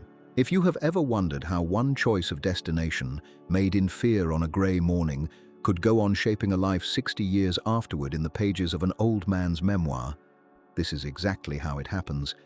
A decision dropped like a stone into still water, its rings reaching further out than anyone standing at the center of it could ever have imagined that first day. There is nothing you need to hold on to in these particular details, not the precise weight of bread in a cask, nor the exact not the precise weight of bread in a cask, nor the exact bearing they steered by night. What matters only is that they went on, east and south, away from every coast they knew, and that somewhere ahead of them, if the charts could be trusted at all, there was supposed to be land.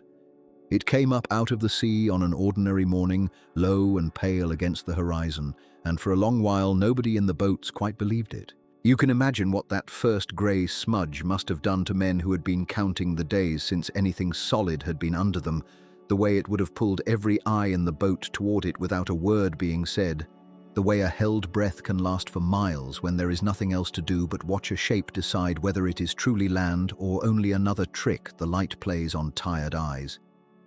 It did not move. It did not dissolve.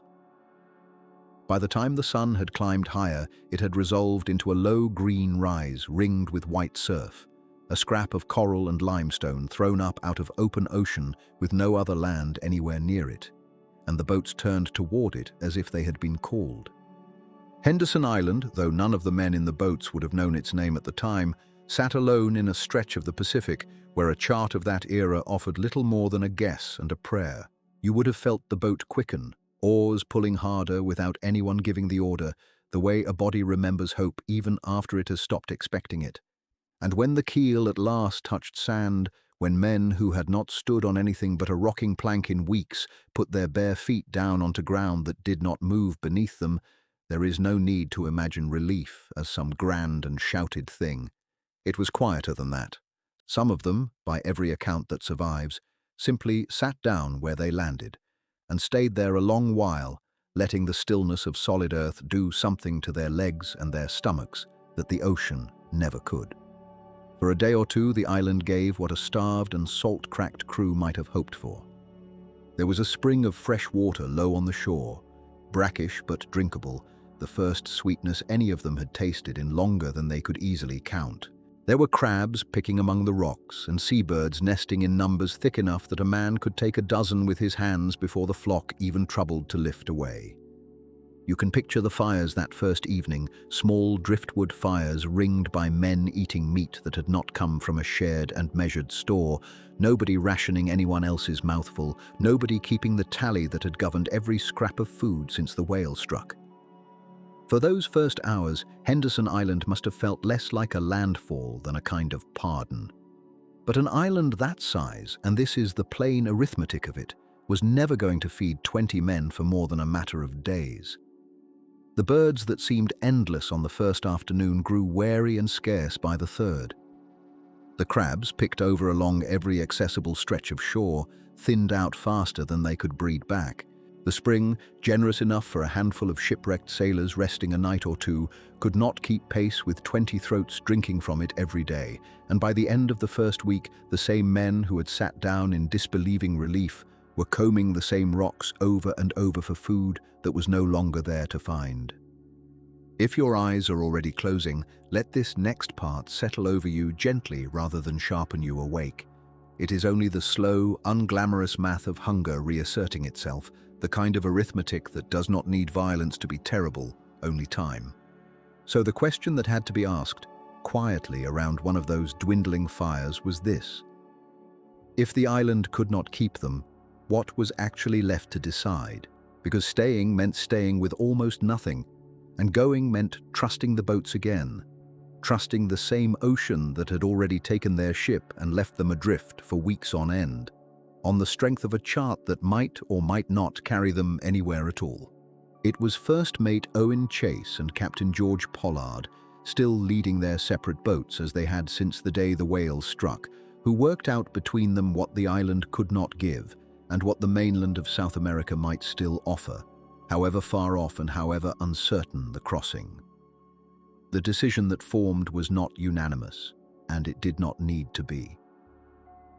3 of the men, Thomas Chappell, William Wright, and Seth Weeks, chose to stay. You do not need to remember their names to feel the weight of the choice.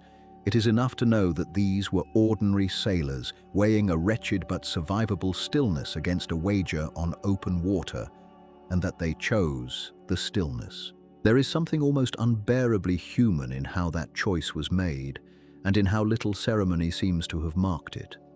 No argument recorded, no dramatic scene of persuasion, only a quiet parting of ways between men who had shared a hunt, a wreck, and a slow drift together, and who now stood on a strip of coral deciding, in effect, which kind of uncertainty they could better live with.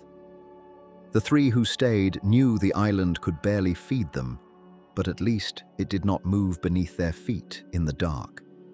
The 17 who chose to return to the boats knew the ocean had already tried to kill them once, but it was at least going somewhere. You can imagine the last morning easily enough because it needs no invention. Men shaking hands on a beach they had only just learned the shape of, promising things neither side could actually guarantee, none of them able to say with any honesty which choice was the wiser one. Chappell, Wright, and Weeks stood back from the waterline as the boats were loaded a final time, watching companions they might never see again push out through the surf. Neither the 3 left behind nor the 17 pulling away could have known, in that moment, which of them had chosen the safer path. And there is a strange mercy in that. A mercy this story will let rest exactly where it is for now, unresolved, the way it was unresolved for every person standing on that beach. The 17 who returned to the boats faced the ocean again with less than they had arrived with. Their small store of birds and crab meat already thinner than it should have been, the spring's brackish water carried off in whatever they had to carry it in. Captain Pollard and Owen Chase took their places once more at the steering oars of their separate boats, and Henderson Island began to shrink behind them, its low green line dissolving back into the same flat horizon from which it had first appeared. Ahead lay nothing anyone could point to with certainty. Only the compass, the failing store of food, and the distance to South America, which none of them could measure except in the number of days they might have left to survive it. What the boats carried away from Henderson was not much, and you would have felt how little it was in the way the load sat so low against the gunwales that first afternoon back on open water. A few dried birds, a small cask of the brackish spring water, and whatever thin comfort came from having, for a handful of days, stood on ground that did not move. The 3 men left behind grew smaller and smaller against the coral until they were only a shape, then nothing at all. And the 17 in the boats settled into the old rhythm of watching the horizon for something that was not there yet. Owen Chase kept his boat's bearing as he had before, checking it against the same battered instruments that had carried them this far, while Pollard did the same in his, the 2 boats keeping within hailing distance of each other out of habit as much as plan. Nobody spoke much of the men left behind. There was by now a kind of practiced silence the crew had learned to fall into whenever a subject offered nothing but grief without use, and this was one of those subjects. What lay ahead of them was distance, plainly, and not much else. No island marked reliably on any chart, nothing but sea between them and a coast weeks away if the wind allowed it at all. The water went first in the counting, the way it always does at sea, though counting is too orderly a word for what the men in those 3 boats were actually doing with what remained. Chase had rationed his boat down to the sort of ration that keeps a man alive without doing much else for him. A mouthful in the morning, perhaps another toward evening, measured out in the bottom of a tin that had once held something else. You would have felt it before you understood it, if you had been one of them. The tongue thickening first, then the throat, then a kind of fog behind the eyes that made the horizon swim even on a calm day. Pollard kept the same discipline in his own boat, and for a while the 2 vessels held their positions within sight of each other, close enough to call across the water when the swell allowed it, though there was less and less to say. The third boat, under Obed Hendricks, had already begun drifting from the other two before the worst of it started, and then a storm did the rest of the work that distance alone had not managed. When the weather cleared, Hendricks's boat was gone from the horizon and did not come back. No wreckage was ever found. No survivors ever accounted for. It simply was not there anymore, and the two remaining boats had to go on without knowing, and without much room left in them to grieve the not knowing. If your eyes are already closing, that is exactly the right thing for them to do here. None of this is a weight you need to carry forward with you, only a story someone else already carried a long time ago, in an open boat under a sun that did not let up. The men who were left went on rationing what little they had, and the boats grew quieter as the days accumulated into weeks. Thirst does something to conversation before it does anything else. The men spoke less, then only when necessary, then sometimes not even then. It was in this quiet that the first of the natural deaths came. Richard Peterson, a black sailor aboard Chase's boat, died first among them, worn down the way the weakest are always worn down first when there is nothing left to spend. What the survivors' own accounts make plain is that the crew did not turn to him for food. His body was given to the sea instead, a decision shaped, the record suggests, by the same reluctance any of them still felt toward what hunger was beginning to ask of them. That reluctance would not last. It could not. Not against what the ocean was doing to their bodies, not against a hunger that had stopped behaving like an ordinary want and become something closer to a slow erasure of a person from the inside. You can hold on to that image if it helps you drift, not the horror of it, just the plain, sad fact of men who had once been particular about what they would and would not do, watching that particularity get worn away exactly like everything else the sea had already taken from them. But what does hunger like that actually ask of the living, once it has taken the easier answers away first?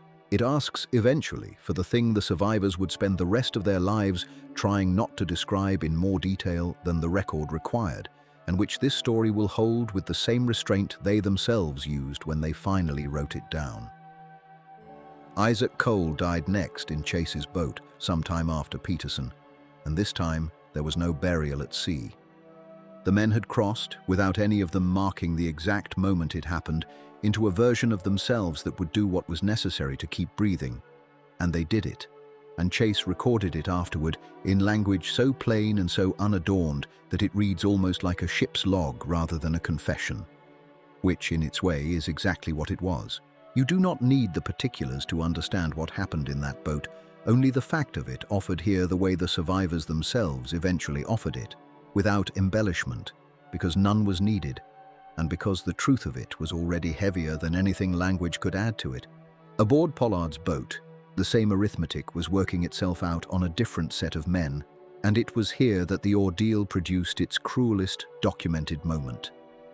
When the natural deaths in that boat were no longer enough to sustain the survivors, the men remaining resorted to the drawing of lots, a practice with old precedent among sailors, a grim kind of fairness imposed on a situation that offered none.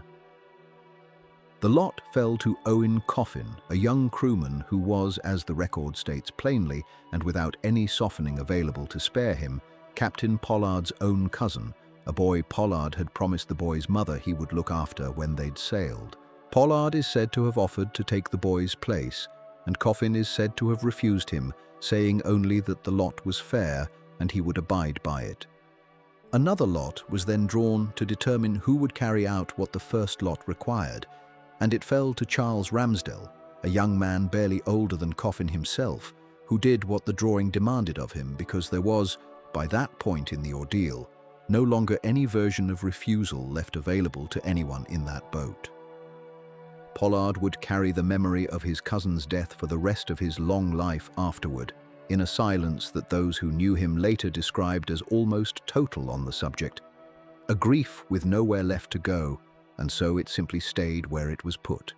Chase's boat, separated now by open water and its own accumulating losses, was enduring its own version of the same arithmetic without any knowledge of what was happening in Pollard's. And in that boat, still barely more than a boy himself, Thomas Nickerson was somewhere in the bottom of it, doing whatever a 15-year-old does with a horror that large, which is, the record suggests, mostly to endure it in silence and to remember it, decades later, in far more detail than he ever let himself speak of at the time. You would have seen it in him if you had been there. The particular stillness of someone too young for what is happening around him, holding on not because he understood any of it, but because holding on was the only thing left that was still entirely his to do. He had been a boy on a whale ship not so very long before, and now he was something else, something the sea had made of him in a matter of weeks, and there was still more water ahead of him, and no way yet to know how much of it he would survive to remember. What kept the boats moving at all by this point was not strength so much as habit, the body doing what it had always done with an oar, long after the mind had stopped supplying much reason for it. Chase himself was failing in ways he did not write about at length, though what he did write makes plain that command by then was less a matter of authority than of simply being the one who had not yet stopped. He still took his sightings when he had the strength to hold the instrument steady, still marked their position against a chart that told him almost nothing useful about how far they still had to go. The boats had long since passed out of any water a whaler would have called familiar into a stretch of ocean where the only ships likely to cross their path were rare enough to be closer to hope than expectation. It was somewhere in this stretch that the smaller details start to surface in the survivors' later accounts. Not the large horrors, which they told plainly and once, but the strange small mercies that seemed to visit any long ordeal. A flying fish, startled by the boat's low hull, landing once among Chase's men and eaten raw before anyone thought to question the luck of it. A rain squall that gave them water enough to refill what little they carried, arriving with no warning and leaving just as quickly as though the sea had decided to be generous for exactly as long as it took to remind them how rarely it was. You do not need to hold on to any of this, only to let it pass through, the way it passed through them, brief relief, and then the same ocean again, stretching out ahead in every direction, with nothing on it yet to tell them how much longer the drifting still had left to run. The sail that finally found Owen Chase's boat did not look like salvation at first. It looked like one more smudge on a horizon that had lied to them so often that none of the three men left aboard trusted what their own eyes told them anymore. You know that particular kind of tiredness, the sort that makes you doubt the very thing in front of you, makes you blink and turn away and look again, just to be sure the wanting hasn't invented it. It was Chase, by his own account, who saw the shape first, low against the water, and did not dare to say the word ship until it had held its position long enough to become real. The brig that found them was called the Indian, and when her boat came alongside, the men who reached down to help Chase and his two remaining companions over the gunwale found hands that could not grip a rope, joints gone dark at the knuckle, mouths too swollen to properly form words of thanks. They had been adrift for months. You do not need to hold on to the exact count of days, only to understand that it was long enough for the human body to begin, quietly, the business of failing. Pollard's boat was found some days later, farther south, by a whale ship named the Dauphin, and what her crew discovered when they hauled the boat's last two occupants aboard was worse. There were bones in the bottom of the boat, cracked and picked clean, and the two survivors, Pollard among them, were reduced so far past themselves that they did not, at first, understand they had been rescued at all. One of them, it is recorded, kept sorting through a small pile of bones even as strangers lifted him, unwilling to let go of what had kept him alive. Captain Pollard would spend the rest of his years carrying what had happened in that boat, including the death of a young cousin of his own, a boy named Owen Coffin, chosen by a drawing of lots that Pollard himself had reluctantly allowed. He never spoke of it easily again, and no one who heard the story secondhand ever quite pressed him to. There was a third boat, and it was never found, its men listed only as lost.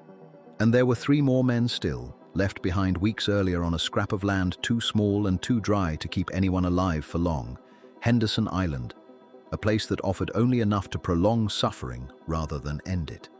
They were recovered later still by an Australian ship called the Surrey, whose crew went ashore expecting driftwood or nothing and instead found 3 castaways so weathered by sun and thirst that they barely resembled the sailors who had chosen, back when the boats first parted ways, to take the surer but slower chance of the island over the open sea. It is worth pausing on that choice quietly, without judgment, because in the end it was the harder road that saved them, and the boats that sailed on into deeper water paid the heavier price for the miles they gained.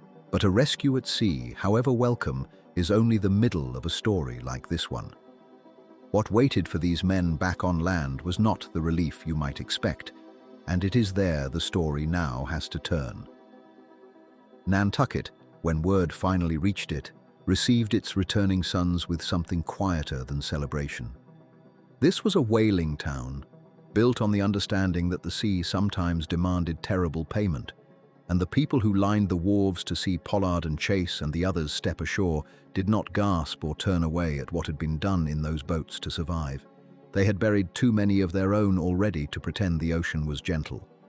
There was grief, certainly, and there were families who now knew for certain what they had only feared before, but there was very little scandal and less blame than a stranger to that island might have expected.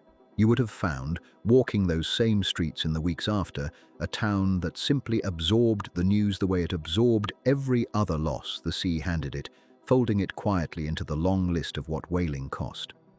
Pollard was given another command within a few years, a ship called the Two Brothers, and took her out with what must have felt like a chance to close the account the sea had opened.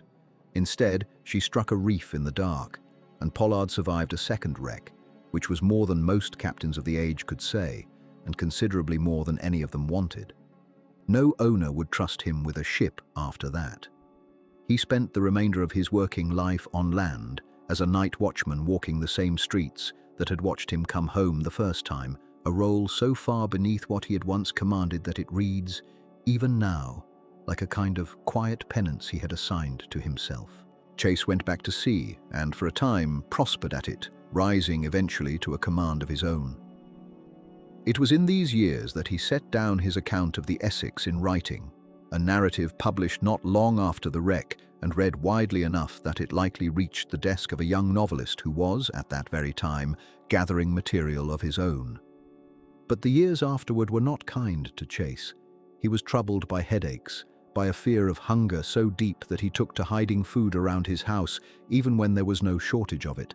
And toward the end of his life, those closest to him judged him no longer fit to manage his own affairs. If your eyes are already closing, let that particular weight drift past you rather than settle. It is enough to know that the sea he survived never entirely let him go.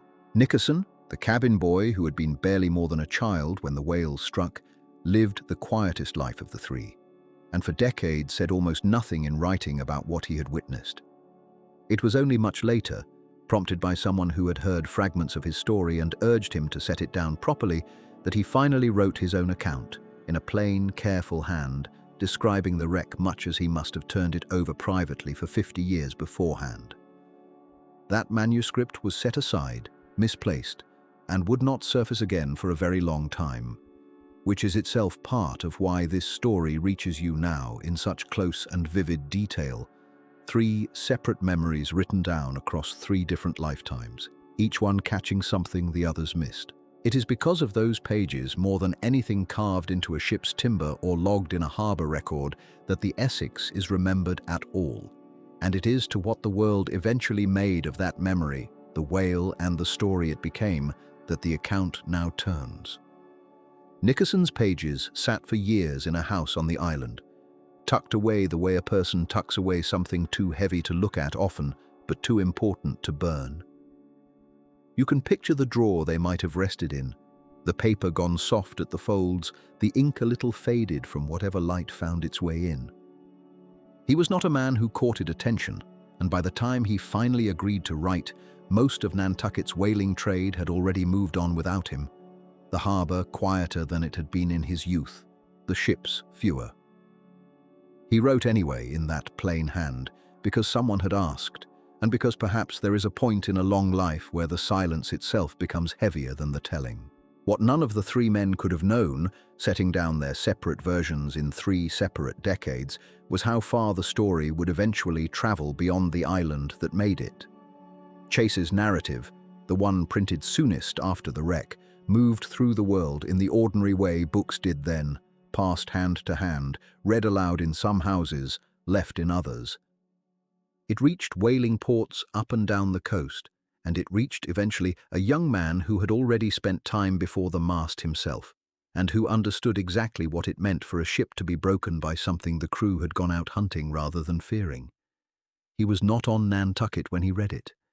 He was not even a novelist yet, not fully, though he had already begun turning over an idea that needed exactly this kind of true, terrible seed to grow from. What Chase had witnessed on the deck of a stove whale ship in the middle of an empty ocean was about to become something else entirely, and it is that transformation from a drowned cruise plane testimony to one of the most famous stories ever written that the account turns to now. You did not need to have read a page of it to feel the shape of what was coming, because the shape of it is the oldest shape there is. A small true thing, passed hand to hand, growing larger each time it changes hands until it no longer quite belongs to the people it happened to. That is what happened to the Essex. It happened slowly, over years, mostly at sea, mostly among men who did the same work Pollard and Chase had done, and if you had been standing on the deck of another whale ship a full generation later, you might have watched it happen without ever knowing you were watching anything at all. The young man who set it in motion was not looking for a whale story when he found one. He had gone to sea the way so many restless young men from ordinary families did in those years, signing aboard a whaler out of a different port, for reasons that had more to do with debt and boredom and a need to see something than with any plan to write a book. He was several years into a life that had not yet decided what to make of him. And somewhere on that voyage, in the ordinary way that men on a small ship come to know one another's fathers and brothers and hometowns because there is nothing else to talk about, he fell into conversation with another sailor, a young man near his own age, who happened to mention, almost in passing, that his own father had been the first mate of a ship that a whale had sunk in the middle of the Pacific. You can imagine how a claim like that would have sounded on a crowded lower deck in lamplight, with the sea working steadily against the hull, the kind of story every whaleman had heard some version of, half tall tale, half warning, told to frighten new hands or to explain why a certain captain would not sail south of a certain latitude. But this one, the young sailor insisted, was not a tale. His father had written it down, and not long after, a worn little book actually appeared in the narrator's hands, a slim, plainly printed account, sold for years afterward in Nantucket shops for those who wanted a souvenir of the disaster, its title promising a narrative of the most extraordinary and distressing shipwreck, its author listed as the very officer who had commanded the whaleboat through 89 days of open ocean. The narrator was Herman Melville, and the young sailor's father was Owen Chase, and it was on the deck of the whaler Acushnet, sometime in his early 20s, that Melville first held Chase's own narrative in his hands and read, in the mate's own plain and unliterary sentences, exactly what it felt like to watch a whale turn a ship into wreckage twice inside of an hour. If your eyes have already begun to close, there is nothing you need to hold on to in any of this. Only the picture of a young sailor on a rolling deck, reading by whatever light he had, unable to put the little book down. He did not turn it into a novel then. That took years and other reading and other voyages and the slow accumulation of a writer's habits that had not yet fully formed in him. But he kept the story. He copied passages from Chase's narrative into his own private papers, almost word for word, as though he wanted to be sure he could find them again. And when the germ of Moby-Dick finally took shape in his mind, an obsessed captain, a white whale, a hunt that ends in the hunter's ruin, the actual sinking of the Essex sat underneath it all like a keel beneath a hull, invisible to the reader but carrying the entire weight of the story above it. There is a quieter scene folded into this, one Melville recorded in his own hand rather than in fiction, and it belongs here because it brings back a man you have already met. Years after that first reading on the Acushnet, Melville found himself actually on Nantucket, and there, walking the streets of the town the Essex had sailed from, he came face to face with George Pollard, the captain himself, The man who had commanded the ship lost her, survived the boats, lost a second command afterward to another wreck, and had been quietly set ashore for good by an island that no longer trusted him with ships. By then, Pollard was an old man doing the humblest work a Nantucket man could do, walking the streets at night as the town's watchman, lighting the lamps that other captains' families slept behind. Melville wrote of him afterward that to the islanders he was a nobody, but that to himself he seemed the most impressive man he had ever met, quiet, courteous, entirely without complaint, carrying whatever he carried in a silence Melville did not try to break. But how does a private disaster like that, remembered mostly by the men who lived through it and the families who buried what came back, end up carried forward for nearly 2 centuries by people who have never set foot on Nantucket at all? Part of the answer is simply that Chase's account survived in print, easy to find, exactly where a curious reader could stumble onto it, the way Melville did. But the fuller answer took much longer to arrive, because Chase and Pollard were not the only survivors who eventually wrote down what had happened to them. Thomas Nickerson, the cabin boy who had been at the helm of the Essex on the morning the whale first appeared and who lived to be an old man himself, wrote his own account near the very end of his life, in a quiet hand, apparently never intending it for publication at all.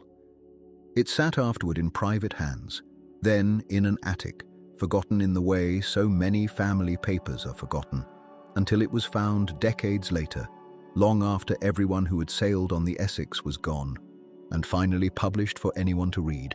It confirmed what Chase had written and added what Chase, writing quickly and for a public audience, had chosen to leave out: the plainer, harder details of those 89 days that a first mate defending his own conduct might not have wanted printed. No one ever found the wreck of the Essex herself.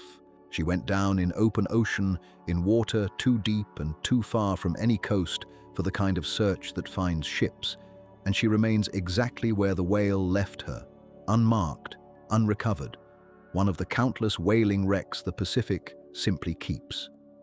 The whale that sank her was never identified either, never hunted afterward, never brought alongside any ship to be measured and rendered down the way its kind so often were. It appears in the record only in the shape the survivors gave it, unusually large, pale across the head, moving with what Chase himself believed was purpose rather than accident. And then it simply swims out of the account and out of history, unnamed, unowned, gone. What was left behind was only the telling. A slim book sold in island shops, a cabin boy's private pages waiting in an attic, a young sailor on a whaler's deck who could not put a borrowed story down, and who eventually gave the whale a name of his own invention and let it carry a novel that has outlived every ship that sailed in search of real ones. The Essex herself is gone, unmarked, at the bottom of an ocean too large to search, but somewhere in the space between Chase's plain sentences and Melville's invented ones, the whale that struck her is still swimming, and it seems it always will be. And that is where I will leave it tonight, with an old captain lighting lamps on a quiet island street, and a whale that never had a name of its own still moving somewhere out past the edge of sleep. If you drifted off before we got here, that is exactly as it should be. None of this needed to be held on to, only heard. Thank you for spending these hours with me. Come back another night, and I will have another ship waiting. Sleep well.